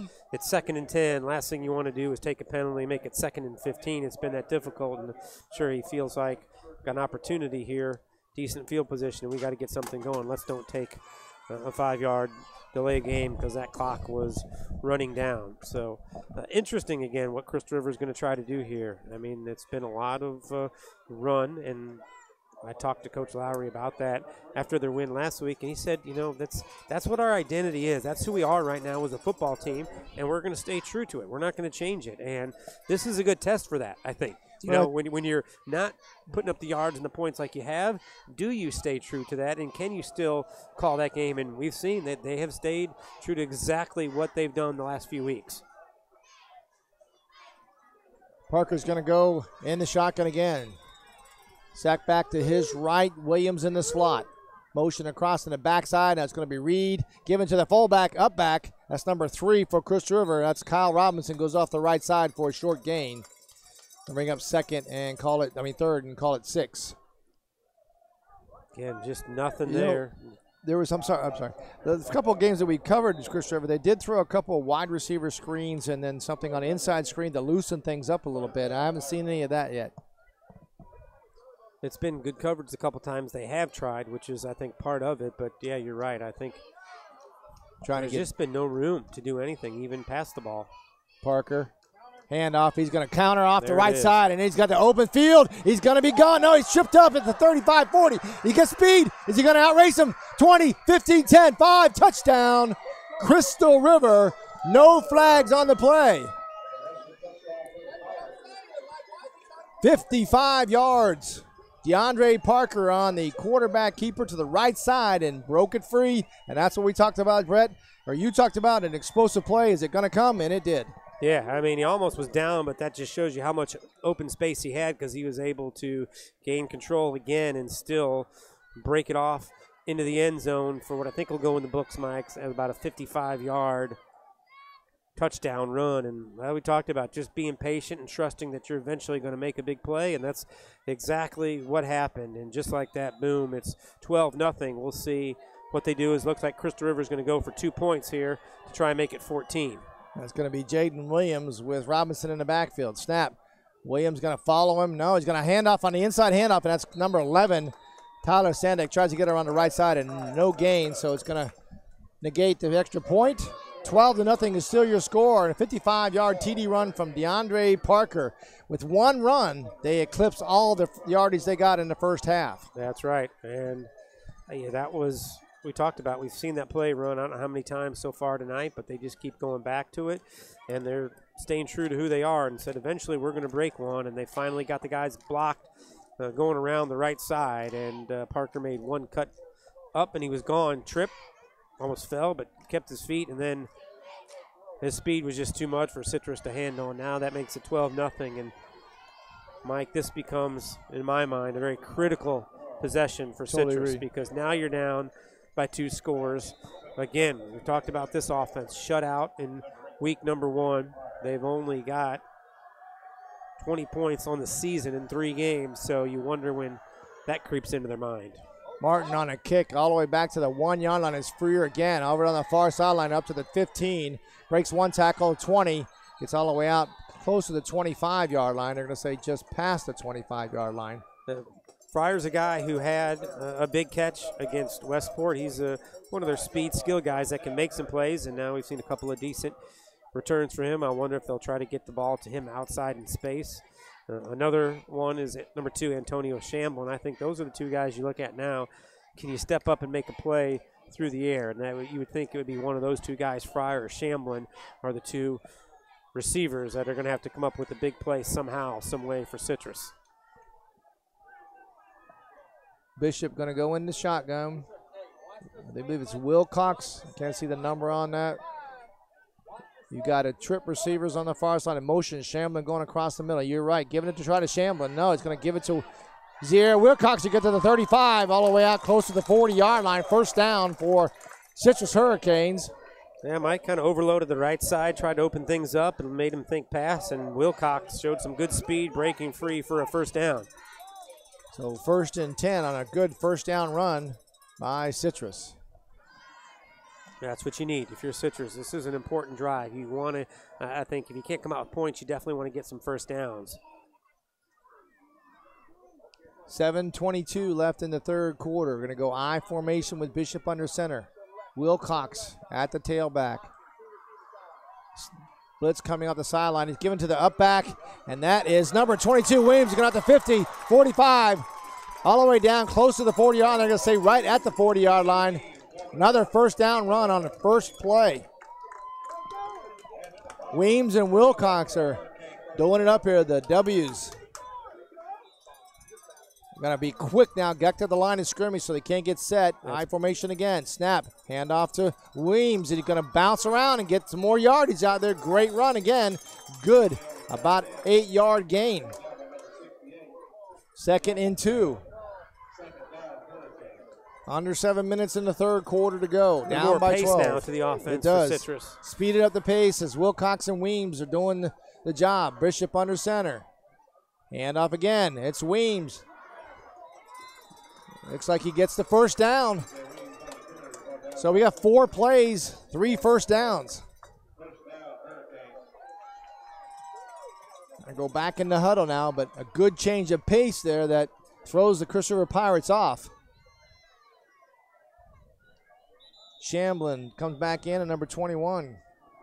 Bishop goes back over. Now we have a water break. We're going to take a quick break here. Appreciate you tuning in to live stream high school football on Citrus Prep's Game of the Week.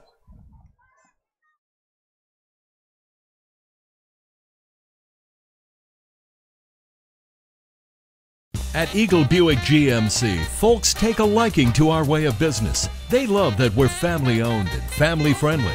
You get the best selection, the best price, and the best dealership experience. With affordable leases and incredible discounts, find what you're looking for, or we'll find it for you. And we always honor our military and veterans. Eagle Buick GMC in Homosassa, under the giant American flag.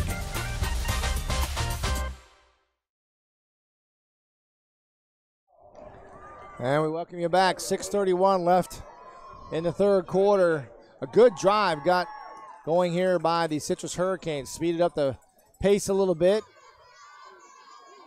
Got Wilcox and Weems now in a pistol formation behind Bishop. Appreciate those 36 subscribers watching this game as Bishop looks for a pass, throws it down the middle, and just misses him wide open. Number 12 for Citrus. That's included time. Malachi Cooks. Incomplete. 2nd and 10. Still Stop the clock, 7-0 Vanguard in front of Donnell, and we mentioned it was 47-0 at the half. Lecanto trailing Hernando. And we want to correct ourselves. It was not 55 yards on the DeAndre 62. Parker 62 run. Went back and looked at the replay. Checked the stats. Check the stats. Again, the pistol. Reed. No, Connor Bishop's going to hit it. Ball is out. Bishop drops it. That's his number forced 9 fumble on the play. Miles Hampton. He forced the fumble, got the recovery. That's a bit of a dagger right there. That is. If you're Citrus, man, you're starting to feel like we got another drive going. Things are going good. And boom, a turnover. Yeah, that was Bishop did not even get a chance to look at that option play as he was hit as soon as he pulled the ball out of Williams' belly. This is the frustrating part if you're the Canes, and I'm sure the coaching staff is. It's kind of been the story for now 3.5 games is you get some things going, you're starting to feel some confidence, and then boom, something bad happens. And there it is. We'll see if this leads to a score as McDaniel goes under. Hand off to Parker. Flag on the play, but Parker straight up the middle. 50, 40. This may come back. 30, 20. Nobody's going to catch him. Same spot. We'll see if they did as a flag down. He's counting Crystal River players on the field. I think they thought perhaps there was too many men on the field for Crystal River. And they're going to wave it off. I think he's going to pick it up, and that's another huge one for DeAndre Parker. Let's see. Yep. Yeah, it's going to come back. So they do call it back. That's a big one. It was a big one. Hey, that one. That's another 60-yard play. I mean, you go from 12 to either 18, 19, nothing. That's a 3-score game, and all of a sudden you could just see the sideline sag if you're Citrus. Now, if you're Nate Varnador and company, you've got to say, all right, boys, we've just got to break. Yep. And now we've got to bow up here and get the ball back and see what we can do. Because now all of a sudden, last 2 times DeAndre Parker's touched the ball, it's been 60-plus yard runs. It's very so true. There's something there offensively that Crystal River has found, and now we'll see if Citrus can stop it. It's consistently on the right side of that line, too, for the Citrus Hurricanes, and that's the right side over there. Langlow is over on that side. Big boy from Crystal River, Garner Langlow. Oh, look at this formation. Yeah. Triple backs behind Bish as we're giving the ball to Jayden Williams, who pounds his way in, and he's got a long way to go. It'd be second and about 22. There's a flag. Looks like that could be a personal foul on Citrus, maybe a late hit. Saw a Crystal River player. Looks like he may have got shoved down after the play. And we'll see what the call is. Oh, it's against Crystal River with the late hit after the play. So that's going to move Crystal River back again. So 2 costly penalties. My mistake. I'm glad I didn't say anybody's name. Under 6 minutes to play here in the third quarter. 12-0 is your score. You can see it on the screen there. Obviously, I think if you're Crystal River, though, even though it's a penalty and it puts you way back behind the chains now, I mean, they've got the ball at the 15 and they've got to get to midfield. So that's second 35. But you're in no hurry. You're up by 12, clock's running, and you're okay with that. Just no turnovers here. That's the turnover you don't want to have. Just hold on to the football and trust your guys, and if you have to, punt it away. McDaniel, Reed, that's going to be handled by McDaniel right up the middle. And he fumbled the ball. But I believe he was down. He was down, and he was down. That one we saw. No replay needed on that one. Bring up 3rd and long.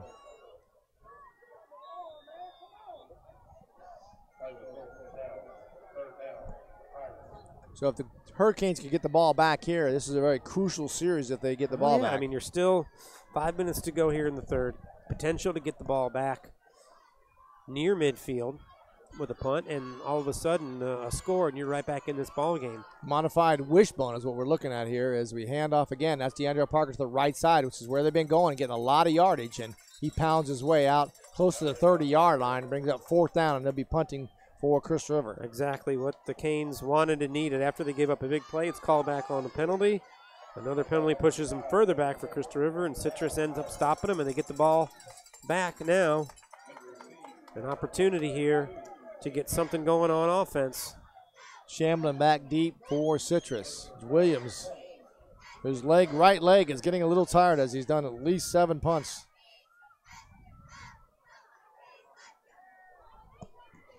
Punted solidly. Some of them haven't looked great, but the end result have been. Rush was on, but it's a nice kick to the far sideline, angled, and takes a Crystal River bounce. I'm sorry, Citrus bounce as Crystal River downs are right about the 41-yard line to be 1st and 10 for Citrus. 4 minutes left in the third quarter. A little bit of a momentum switch there because, like we said, there was a big run by Parker. It looked like it was 18-0, and then, boom, penalty takes the points off the board, and now Citrus gets the ball back at their own 41, and I think you just kind of calm things down. We're okay. We've moved the ball the last 2 drives, and now you've got an opportunity to put together a drive here and find the end zone. It's a brand-new ball game heading into the fourth quarter potentially. Bishop's going to go back under center in I formation. Snap. That's Wilcox off the left side. Gain of a couple maybe. They're going to give him forward progress. They're going to call it, 2 yards, 2nd and 8. Under 4 minutes to play in the third quarter. Like I said, I think you can still be very patient if you're Citrus. No need to do anything out of character, but I think at some point you got to try to test through the air and see if Mr. Shamblin can come up with. He's had a couple of opportunities. Yeah, the one was dropped. Wide receiver, your speed guy. Bishop now going back to drop the pass. Got rush coming. Throws a deep ball up in the air for Shamblin and overthrown out of bounds. Incomplete. Stop the clock at 3:17. Third.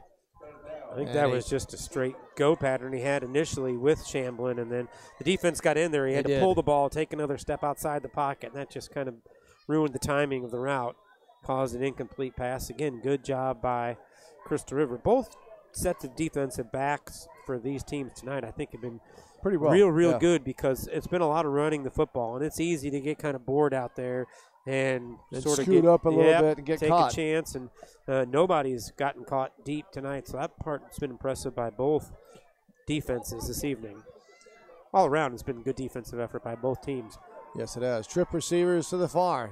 Bishop Reed going to give it to Wilcox, and he is smothered by their Miles Hampton. Miles Hampton is in there all the time, and number 7, Byron Foster. Those 2 guys right there made a lot of tackles. The key word was in there because they both were 3 yards past the line of scrimmage, almost at the time the running back got the football. That's how good that they have been defensively. This, I think, easily the best defensive effort for Crystal River so far this season. Yeah, they're getting a good jump off that line. They might have to alter the count a little bit because I've seen them just snap it and go. Yeah, they're in there quick. They are in there quick and taking advantage of it.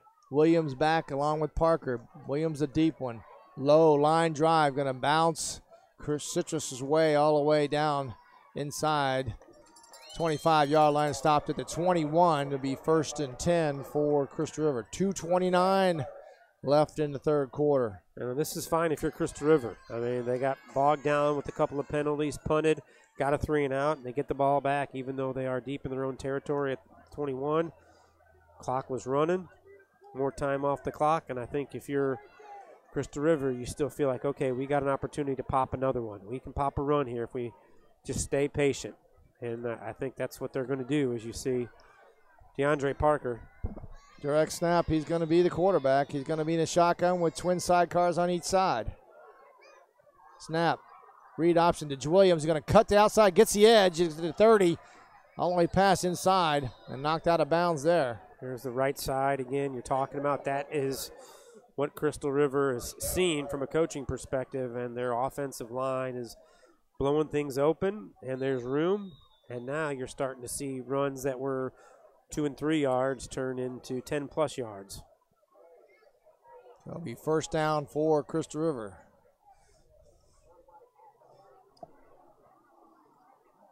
You're right. The Crystal River just patient, being what they are, and saying, hey, we'll get it when it gets there. And not panicking just because it wasn't working. Right. Motion, Hampton, cross, face, handoff. It's going to be Williams. He's looking for a run. He's got 1 block on the side. Can't get the edge, and does, and then he steps out of bounds. He gets 1 more block. He gets a couple more yards with a good run, and we got a late flag coming in from the back judge. It looks like they're going to call it against Crystal River. I don't know if it's going to be a hold or what they've got on the outside there. Calling pass interference. I need to make that motion. Personal foul. Is it a chop block? That looks like it. Now, even chop block come back, but I'm not sure what that call was, but personal foul for sure. Yep. couple of big penalties now for the Pirates, letting Citrus hang around because that was going to set up a 2nd and short. And well, you know, I've been saying they're going to the right side. If you look what's on the left side for Citrus, that's big Jalen Sessler, Jr., 5'11", 325 pounds. He's going to take up a lot of room, so they can't move him, so they're going to go to that right side. This is McDaniel again. Snap, handoff, Parker, right side again. Cuts back inside, and then gets a couple more on that. 123 and counting. 2nd and probably about 20.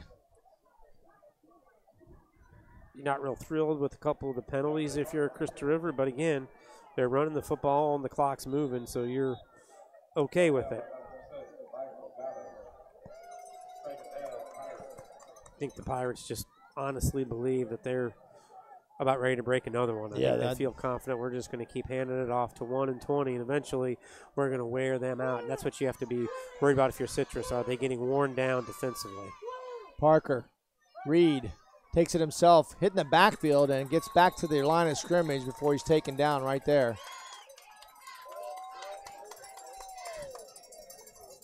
Trying Citrus to see who has that not was. really had a hard time with that little fake toss. No. And they haven't been able to cut that one up for much so far tonight. Good job by Citrus, and the clock will run under 25 seconds, and we'll see if they get one Crystal more River is content with letting it run down and take it to the 4th quarter. Good tackle by Nick Lopez there for Citrus as he came across the defensive end and cut in. And we're going to let the clock run down, and that'll be the end of the 3rd quarter. And we're going to take a quick break. Your Crystal River Pirates lead the Citrus Hurricanes here at the Citrus Bowl 12-0. And we appreciate you tuning in to live stream high school football right here on Citrus Preps. At Eagle Buick GMC, folks take a liking to our way of business. They love that we're family owned and family friendly. You get the best selection, the best price, and the best dealership experience. With affordable leases and incredible discounts, find what you're looking for, or we'll find it for you. And we always honor our military and veterans. Eagle Buick GMC in Homosassa, under the giant American flag.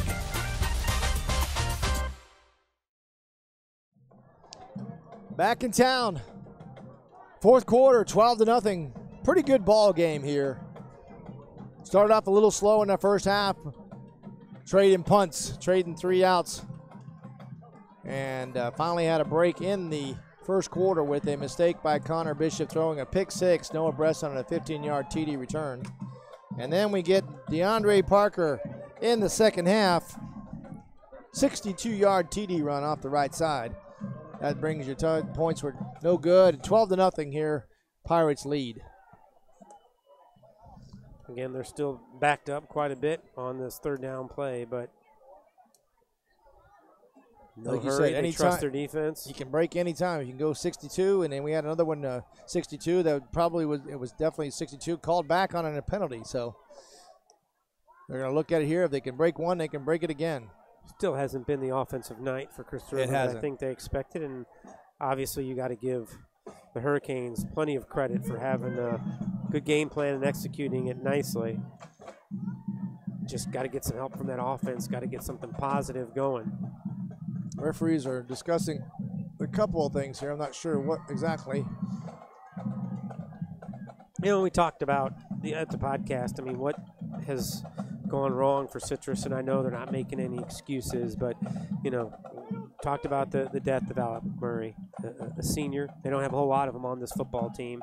Played on the offensive line, and, you know, you don't know how that shakes up a team. You don't know how it changes what they do, and they're having a hard time getting things cranked up on offense. And You're right. it kind of sometimes swirls. There's not a whole lot you can do about it. Deep ball down the sideline, covered well by Citrus, almost picked off. That's number 6. That's Mikey Gatto. Should have had the interception, but knocked it down. That was just like a punt almost. Yeah, I think they were willing to take that Exactly. chance. If they do get it picked off instead, they will now punt. Let their defense take over. But again, if you're Citrus, you're just preaching, we're okay. I mean, one drive away. It's the 4th quarter, and it's a 1-score game. We're all right. You need somebody to step up and be that playmaker, though. Who's it going to be? Shamblin hasn't had any kind of chance to run anything back here, so we'll see if he gets a chance here standing at his own 45-yard line. Williams has been impressive kicking the football. That's another good punt over to the far sideline, away from Shamblin, bounces, and then goes out of bounds right at the 45-yard line. 1st and 10 for Citrus, but a good field position for them. Yeah, they've had the benefit of field position the last couple of drives, and now you got to get something done. Let's see if Connor Bishop could lead his troops down to get a score here with 11:43 left in the ball game, down by 12.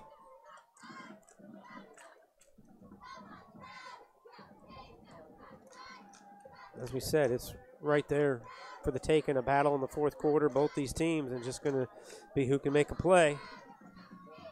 Wilcox at the tailback position, Bishop under center. I-4. Handoff. Cut backs out. That's Weems. He's going to go to the 50, out of the 45. Weaves inside and out, the 40. Inside Chris River territory. Down of bounds inside the 35-yard line at the 33. Big 1st run. and 10. That's what you needed if you're Weems and Citrus. You get something going, cross over midfield. You've got the ball down to about the 33-yard line, and you're in business. Here's the pace. Quicken pace up as Bishop goes under center again. Handoff. Weems. Left side. Breaks it out to the edge. The 30. He may be gone. No, he cuts back inside. Nice 10. cutback. Good cut back to the 5. Inside the 5-yard line. Down at the 3. 1st and goal for the Hurricanes. There they found something there with Weems, and we've got a Crystal River player down just outside the pylon near the end zone. 2 big runs for Weems. We said who's going to step up and make a play. The offensive line did a good job around that left side, and then a real good job by Weems to turn that into 2 big gains. And now that's Noah Bresson down. Scored the pick 6. That's a key player in their defensive backfield. The injured player, we're going to take a quick timeout here. Live streaming high school football here in Citrus County at Citrus Preps on YouTube. At Crystal River Firestone, our mission is to offer you the latest in parts and products at the best prices with unparalleled service. Family owned and operated since 1977, Crystal River Firestone will not only take care of all your tire needs with our expert service, but we also offer scheduled maintenance, oil changes, brake service, and more. So head to Crystal River Firestone to see what a hometown team can do for you. Crystal River Firestone, 1010 North Suncoast Boulevard, Crystal River.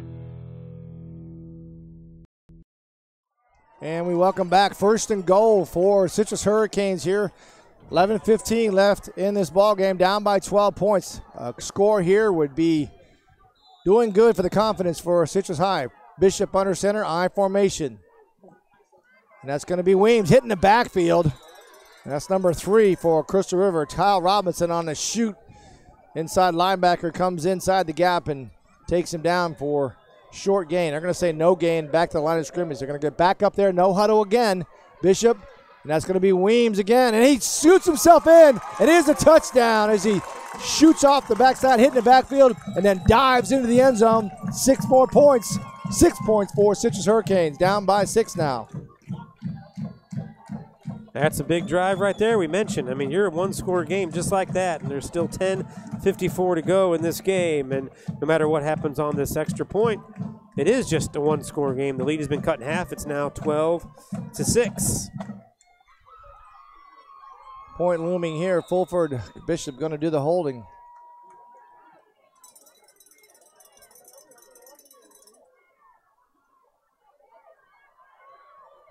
Kick is up, and it's good. 12-7 here, so climbing back is the Citrus Hurricanes.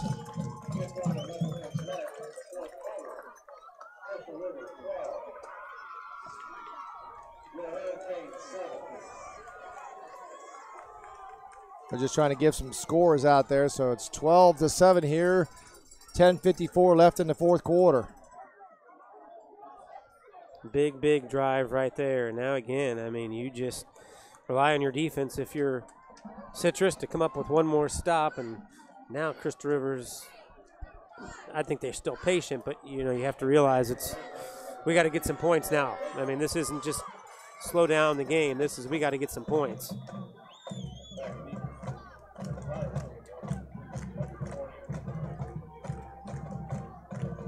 We get ready for the kickoff. Parker back deep, along with Jayden Williams.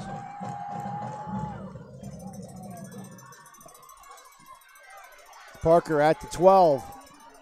Takes it outside. Got one man, a stiff arm down, cuts back inside and gets knocked out of bounds. Good return for Parker at the 34-yard line. Be 1st and 10. Big drive here for both teams. Again, no surprise if you're Crystal River. You're used to this. It's the 4th quarter, and it's a 5-point game. They are used to this. It's happened for 3 straight weeks, so we'll see if they can handle it just as well as they did the first 3. Penalties now has all of a sudden become the issue for Crystal River because they've had a couple of big plays called back on penalties, and they need to find some offensive momentum here. At least a couple first downs, but I'm sure they're thinking 6. Second half, they had none in the first half. No turnovers and no penalties in the first half. It all happens in the second half. Yeah, big penalties at bad times. Snap, Parker fakes one way, goes to the left side. He's got open room, and he's hit, knocked backwards. Forward progress, I think they're going to give him all the way out to the 43-yard line. Yeah, big gain right there. Yep. That's huge because that's 7, 8, almost 9 yards now on the first down, and that really sets yourself up for the playbook and all sorts of things that you can do. Again, if you're Crystal River, you're trying to establish some momentum, gain it back a little bit, and a couple of first downs and that clock running will certainly do that. But if you're Crystal River, you realize even a field goal keeps it a 1-score game. Just relying on your defense. Power wishbone and quarterback sneak, and I don't think he's going to get it on that second one. He didn't. He got pushed back. Good job. Citrus was ready for that as they stacked the middle, and I don't think he got maybe half a yard, be 3rd and call it 1. Big 3rd down here for the Pirates. If they can get this first down, they can run some more clock off. Or Citrus Hurricanes, if they can get the ball back, they have a chance to come down and go to the lead. Yeah, you're just trying to pick up first downs if you're Crystal River. Again, that's a big push there as they get the push all the way out. McDaniel is quarterback sneak and is pushed from behind by Williams, and they do get the first down. 1st and 10, just inside the 50-yard line. Yeah, that is a big first down, no question about that. And now, clock running again. 9:20 and counting. Again, this power wishbone formation looks. McDaniel goes under center. Blitz is coming. Drops the ball. He's going to take it himself again. It was going to be a handoff to Parker off the right side, but he dropped the snap. They'll bring up 2nd down. Gain of about maybe a yard, yard and a half. Yeah, lucky to get a yard off of that. Held on to the football was the most important thing. Clock winding under 9 minutes now.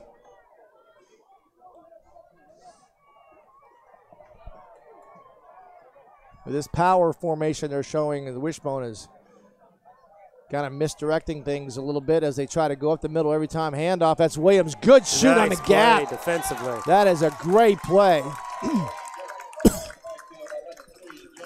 That's Jeff Banning. 3. 27 tackles plays on the season, yeah. 7 for a loss. That's going to be number 8. Yeah, that was a big one right there. That changes everything. Now it's 3rd and about 13 for Crystal River. And Banning's played well this season defensively for Citrus. So 3rd and 14. Citrus defense stiffening up here with 8 minutes to go. I formation with McDaniel under center. Snap, handoff, rolling, looking, pressure coming, and he throws a little ball trying to get to Parker, again, but he was hit. Banning in there. And Banning hit McDaniel just before he let the ball go and knocked him down. So 4th down, and Citrus is going to get the ball back with pretty good field position depending on the punt from Jayden Williams. Yeah, the pressure by Banning made him hurry up the throw. It was behind the receiver, incomplete pass. 4th and 14, so they will have to punt. Now, if you're Citrus, 6 points away from taking the lead in this ball game. Shamblin at his 24-yard line. A returnable punt as Shamblin's going to take it at the. No, he's not. He should have kept it there, but now he drops the ball. And is that Chris River has it? And that is a turnover there. If he doesn't take that, he takes that ball on the run, he could actually catch it. Yeah, I mean, that's two mistakes there. The first one was, I mean, as you mentioned, as soon as it was kicked, that was a returnable kick. Very returnable. I mean, it hung up there. He catches that moving forward. At worst, I think he's out to the 25 or 30-yard line and then allows it to hit and can't quite get a handle on it. And now, if you're Crystal River, you've been gift-wrapped an opportunity to put this game away with 7.5 to go here in the fourth quarter. And we talked about it. I mean, for Citrus, it's just something. Something always happens. Parker. Every week so far, something bad happens. And, I mean, sometimes it's your own doing. McDaniel, hand off to Parker on the left side. Gain of a couple yards. Gets inside the 5-yard line.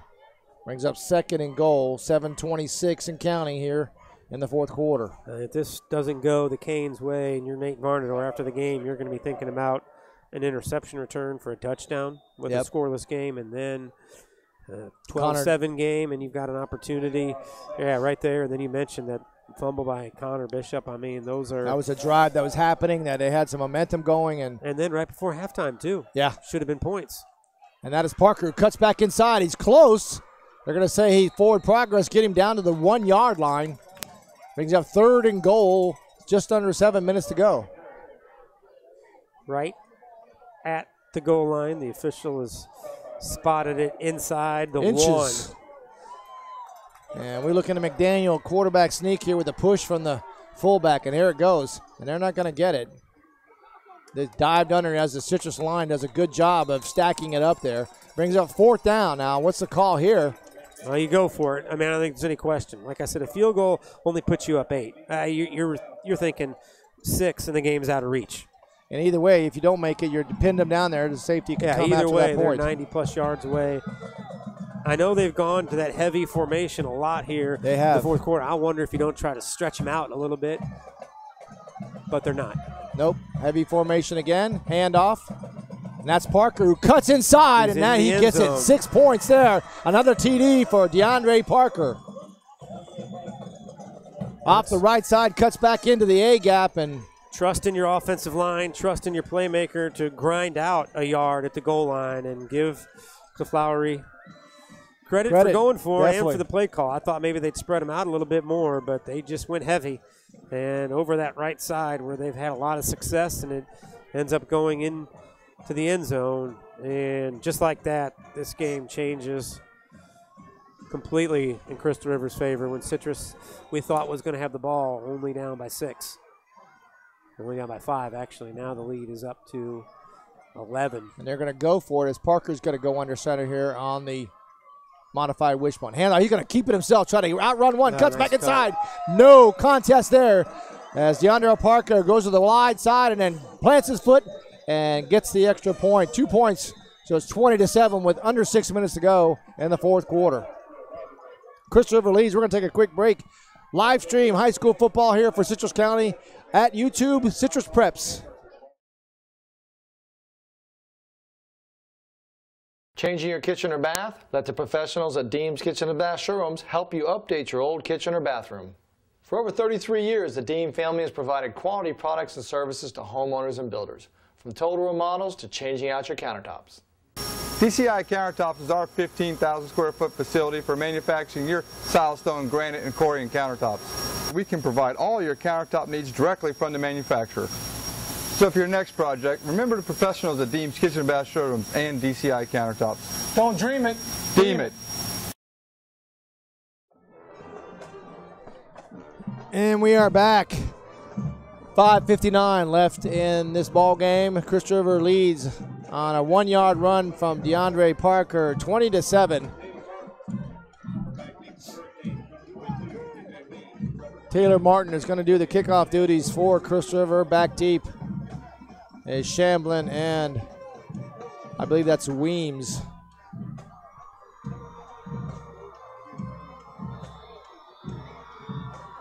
Citrus had a chance here early in the fourth quarter as they came back, and that's a great kick. It's going to go into the end zone. He's taking 1 yard out of the end zone, and he goes into the end zone, and it's not able to take it out once he's in the end zone. And Shamblin was going to try to make it out there, but he put 1 foot back behind that goal line. So 1st and 10 for Citrus. Behind by 13. 2 scores needed. Hernando off to a 1-0 start, Mike, with their victory tonight over Lecanto. So they're 1-0 in district play as they knock off Lecanto 67-7. Wow. So Citrus going to go back to the I formation. It's like Weems in the backfield. Blitz coming out the center, and that's going to be hand off the wing. He trips, and he gets tripped up in the backfield. There's a flag on the play. I don't know if that's going to be a takedown, a hold, or a push on Citrus. It is a hold on Citrus, and that's what happened. That was, again, number 7 on the defense for Crystal River. Byron Foster getting penetration through the B gap, and he was held, but still got a hand on the running back.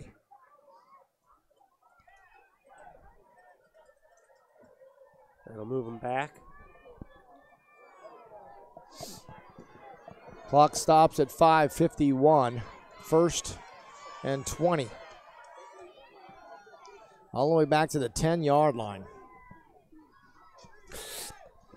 Again, they're going I formation with Bishop under center. Snap, handoff, Weems, left side, couple yards.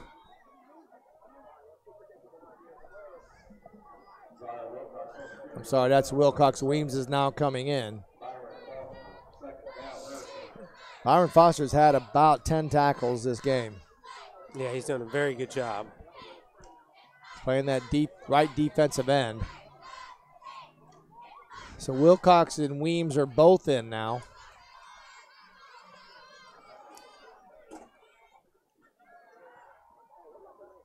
They're going to go shotgun. Actually, they're going to go pistol formation with, I believe, Weems behind him. Now we got a timeout, and Coach Vonador takes the timeout, wants to talk about it. We're going to take a quick timeout with 5:05 left. Crystal River leads Citrus 20-7 right here on Citrus Preps live streaming high school football YouTube.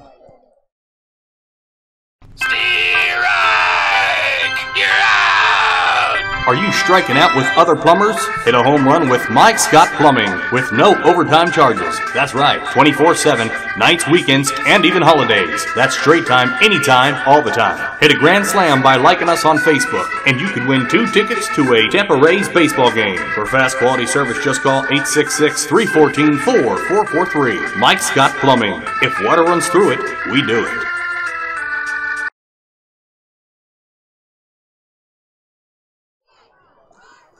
Second, and call it 16.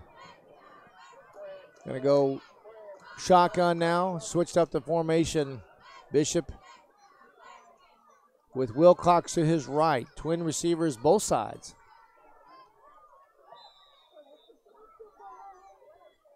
Snap. No blitz coming. He's got 2 steps. There was an out pass to number 12. Caught at the 22-yard line. That's number 12 there is Malachi Cooks. Number 21 on the tackle for Christopher Dahalahe Bate. So gain of about 5 would be third, actually about 8. 3rd and 8 to get to the first down. So big third down here for Citrus. Under 5 minutes to go. 4 minutes, 4.5. 2-step drop. Throwing out pattern, and picked off. That is a Bate who jumped on that, read it all the way. An interception and another turnover for the Hurricanes. That was telegraphed all the way, intended for number 12, Malachi Cooks. And a Bate just baited the quarterback, Connor Bishop, and threw it in there. Yep. Two interceptions now for the Crystal River Pirates defense. That's taking advantage of knowing the situation, too. They got to put the ball up, so you kind of bait him, as you mentioned there, Mike, and he certainly did, and that sends a lot of the Citrus fans to the exits, and now Crystal River a chance to put the game away, pad some stats, and walk out of here with their 4th victory to start the season. Jaden Williams on the tailback. He's going to do a toss sweep to the far side. Cuts inside. He got one block or two, and it makes it all the way down to the 20-yard line. Bring up second as the clock winds down, close to 4 minutes to go. Parker comes in now. Under 4 minutes and counting. 2nd and 3. It's a fun time when you're an offensive lineman and running backs right now. Yep. Parker at the tailback. Snap, toss sweep to the right. Good block inside, cuts inside, makes one miss, two miss, and gets all the way inside the 10-yard line. 1st and goal for Crystal River.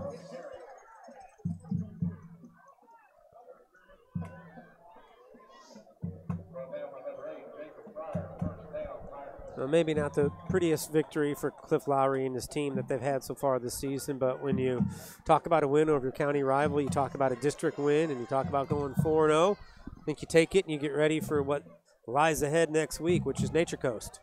Jaden Williams on the toss sweep to the left now. Going to try to get to the edge. He's going to try to move. They've got a holding call coming as a flag coming in. That's going to negate the run. Clock stops at 3:19 as he goes out of bounds.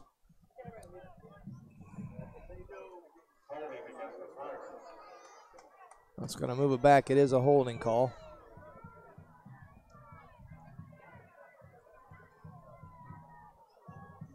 Again, if you're watching us, we appreciate you tuning in.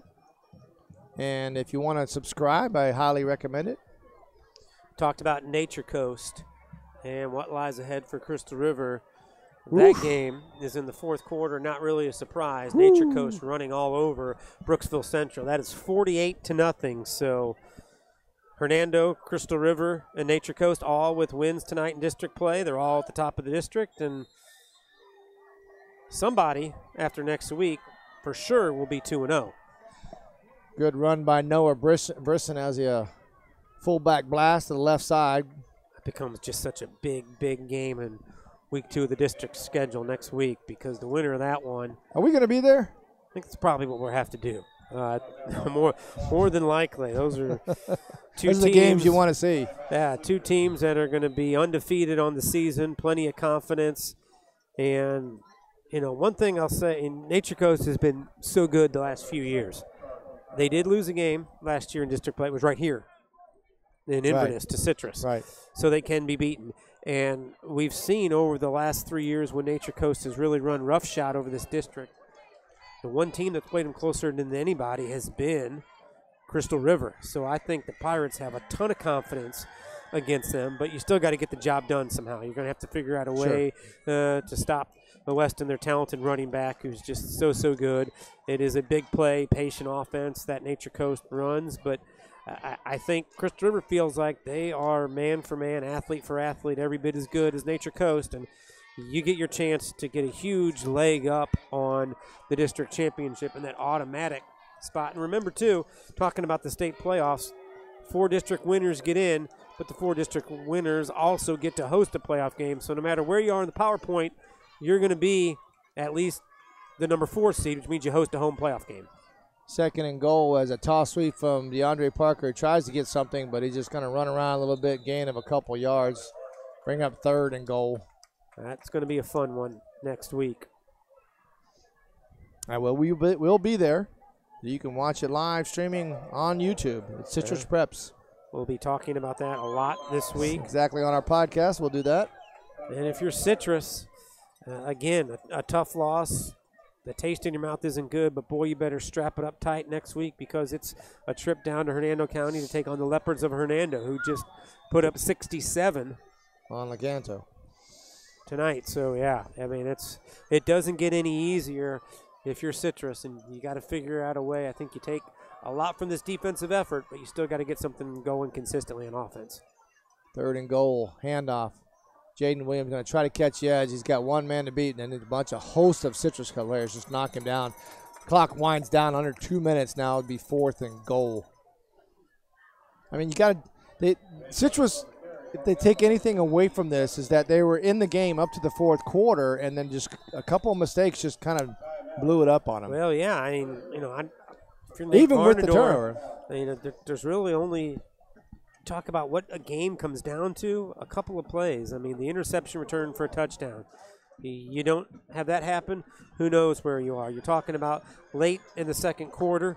You've got the ball inside the 10-yard line. If you figure out a way to get some clock management taken care of, you never know what happens there. You talked about the fumble by Connor Bishop as they were driving inside the 30, and then the punt that Antonio Shamblin bobbled when we thought he should have caught it going forward and could have had a big gain and really good field position. That's a 12-7 game at that point, and if he just catches the ball, they're feeling really good about themselves. So, you talk about 2, 3, 4 plays could be the difference in winning and losing, but man, it just kind of snowballs on you when things are going bad, and that's what I think Coach Varnador and his staff are going to have to fight. People feeling like, there's just too many bad things happening. They got to find some belief. So 4th and goal here with an I formation with Daniel under center. Snap, you're going to throw the ball looking for the middle, and it's intercepted in the end zone. For Citrus as he runs out. He stepped out, yeah, and he so now has to come back job. in. He did get back out. He's all the way out to the 10, 20. He's got some room to run. Is he going to get over? No, all the way out to the 40-yard line, taken down there by DeAndre Parker and number 74. That is Garner Langlow. So interception in the end zone, turnover. That was a smart play by Shamblin because he thought I should just go back in the end zone and down, and then he realized he might have stepped out, so he takes it up the left side for a big gain, and there's a Crystal River player down and hurt at about the 18-yard line. Yeah, I'm not Looked sure. like a similar play that the one Crystal River ran for a touchdown against Dunellen. It was, yeah. It was a seam route there, but he turned it. It wasn't a long one, so they had a hook on the inside. The difference was, there was a defender back for Crystal River. Exactly. For Citrus, there wasn't one for Dunellen That's when true. that play happened. That was Miles Hampton on the seam route from the tight end position. 125 here as we got a injured. Actually, Kyle looks like Robinson just looks like a cramp. It does look like a cramp walking that way. Robinson playing really good game too, both offense and defense. That is a good night for Crystal River defensively. And I think if you're Citrus, you feel good about your defense. I mean, when you add it all up, they scored 1, Crystal River scored 1 defensively, and they also obviously scored 1 after a turnover deep in your own territory, so that's big. Looks like the Dunellen Tigers are going to fall again tonight to 1-3 as they are trailing Vanguard 21-0. It's a good Vanguard team, but still. Very good Vanguard team. Bishop, shotgun.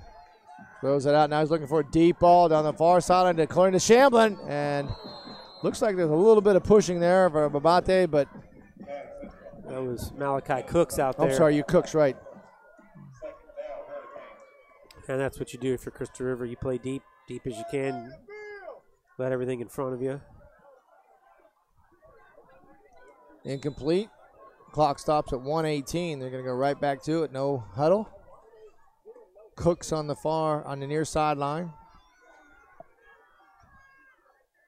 Shamblin on the far sideline. Snap. Looking. No pressure. Throws a deep ball and intended again for Malachi Cooks. And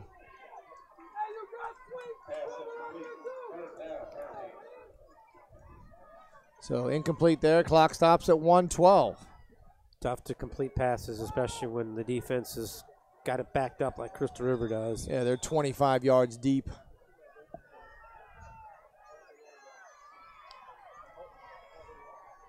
I'm going to go with Cooks on the sideline again, and the far sideline is going to be Shamblin. Two-step drop looking. Bishop throws across the middle. Caught. That's number 80. Summers, he's getting out of bounds. It's a good play.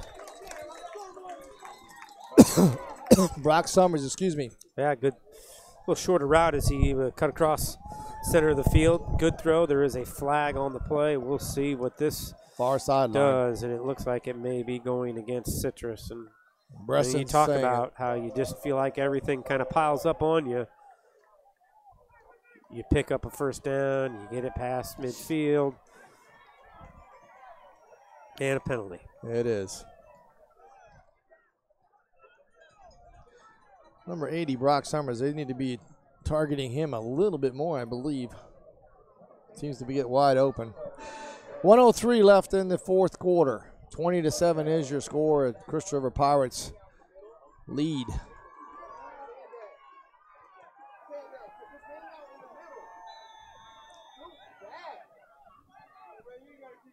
Bishop blitz coming up the middle. And it is. Pressure coming with Bishop. Steps up in the pocket. Throws a deep ball and intended for nobody. And he got hit when he passed.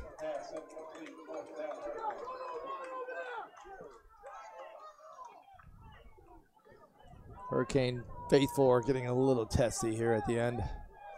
55 seconds left. Frustrated it is. Frustrating. Fourth straight loss to your rival. It's especially, too, when I think you look back on it and you feel like it was right there. Right there. I mean, it was right there for the taking. And as we said, it's just little mistakes here and there costing Citrus every single week. So 55 seconds left, fourth down, last play. If they don't get the first down for Citrus. Bishop, two-step drop, blitz coming, steps in the pocket, and he's going to be sacked right there at the 35-yard line. Said that a couple times. And who is that? And number 7, Byron Foster. Yeah, those two, along all with day Sandak, long. have played very, very well. Again, this great defensive effort by Crystal River tonight. Best defensive effort of the season. I think you put it right up there with that game they played against Dunellen. Holding them to 13 points. So Crystal River now can run the clock out. Should just have to snap the ball, really. Snap the ball. That should just about take care of it. The referee's just spotting the ball after the sack. Citrus faithful kind of streaming out right now, and Crystal River faithful over there celebrating. So Crystal River will go to 4-0 with a first district win, coming at the hands of the rival Citrus Hurricanes here at the Citrus Bowl. And 1-0 in district play, more importantly, as we mentioned, Crystal River, Hernando, and Nature Coast, all with district wins tonight, all 1-0 in district play. Those were the three we thought were kind of the top tier. Nice. And that's what happens after one night for sure. It becomes a little clearer that those are the three big boys, and two of them will match up next week. And that's where we will be, too. So we're going to take a quick break. We'll come back with some post-game thoughts, and we'll wrap it up after that. You're listening to and watching live stream high school football right here on YouTube at Citrus Preps.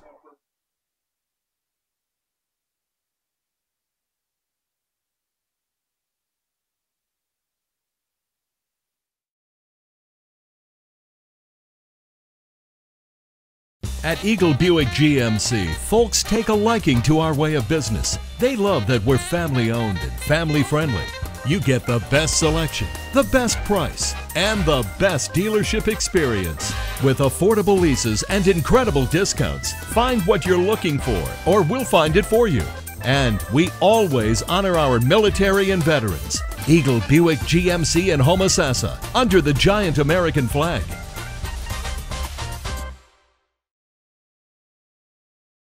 At Crystal River Firestone, our mission is to offer you the latest in parts and products at the best prices with unparalleled service.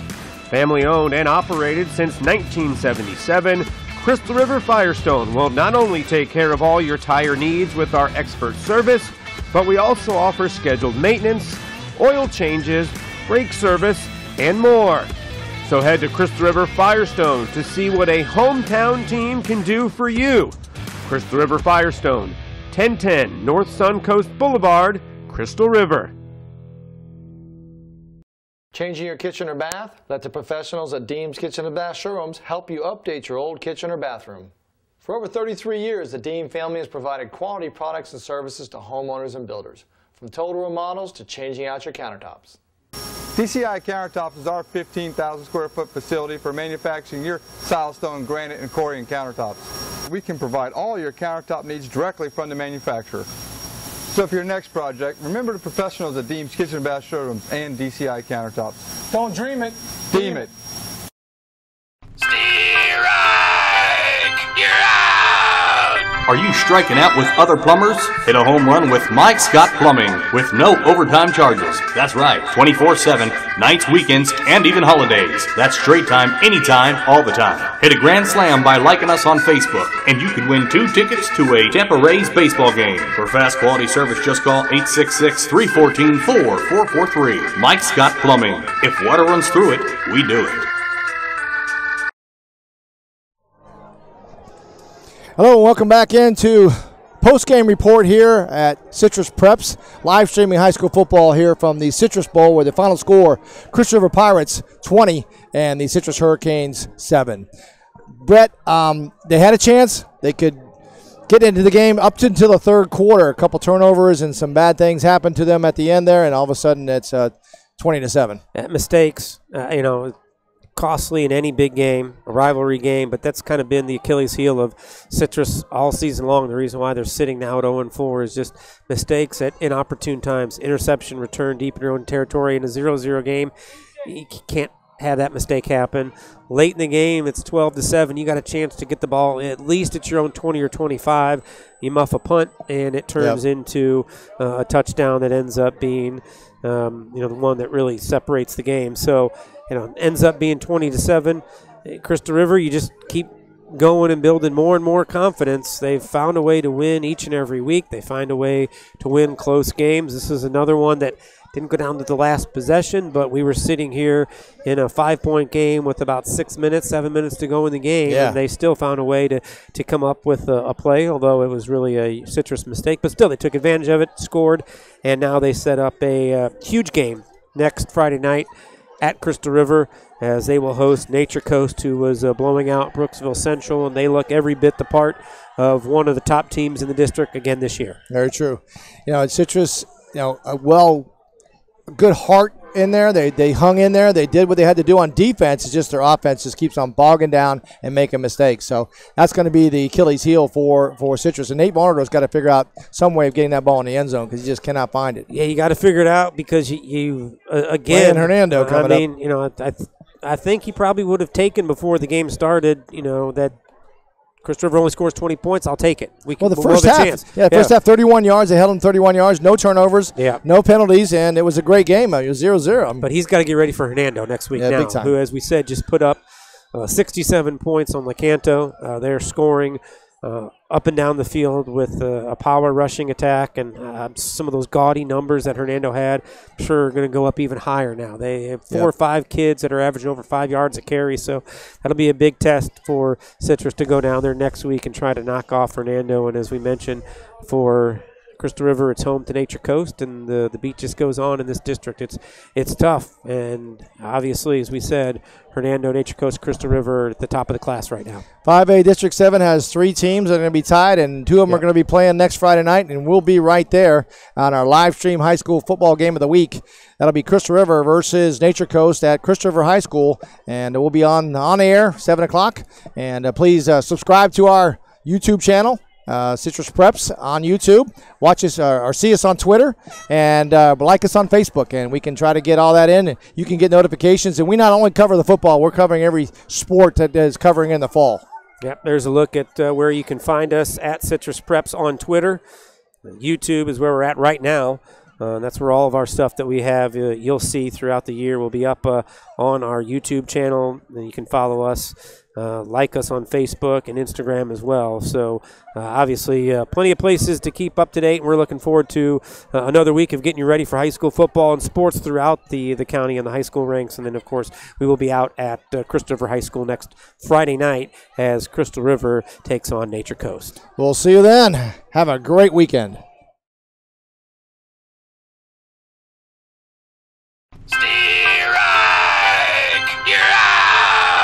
Are you striking out with other plumbers? Hit a home run with Mike Scott Plumbing with no overtime charges. That's right, 24/7, nights, weekends, and even holidays. That's straight time, anytime, all the time. Hit a grand slam by liking us on Facebook, and you could win 2 tickets to a Tampa Rays baseball game. For fast quality service, just call 866-314-4443. Mike Scott Plumbing. If water runs through it, we do it. At Eagle Buick GMC, folks take a liking to our way of business. They love that we're family owned and family friendly. You get the best selection, the best price, and the best dealership experience. With affordable leases and incredible discounts, find what you're looking for, or we'll find it for you. And we always honor our military and veterans. Eagle Buick GMC in Homosassa, under the giant American flag. At Crystal River Firestone, our mission is to offer you the latest in parts and products at the best prices with unparalleled service. Family owned and operated since 1977, Crystal River Firestone will not only take care of all your tire needs with our expert service, but we also offer scheduled maintenance, oil changes, brake service, and more. So head to Crystal River Firestone to see what a hometown team can do for you. Crystal River Firestone, 1010 North Suncoast Boulevard, Crystal River. Changing your kitchen or bath? Let the professionals at Deems Kitchen and Bath Showrooms help you update your old kitchen or bathroom. For over 33 years, the Deem family has provided quality products and services to homeowners and builders, from total remodels to changing out your countertops. DCI Countertops is our 15,000 square foot facility for manufacturing your Firestone, granite, and Corian countertops. We can provide all your countertop needs directly from the manufacturer. So for your next project, remember the professionals at Deems Kitchen and Bath Showrooms and DCI Countertops. Don't dream it. Deem it.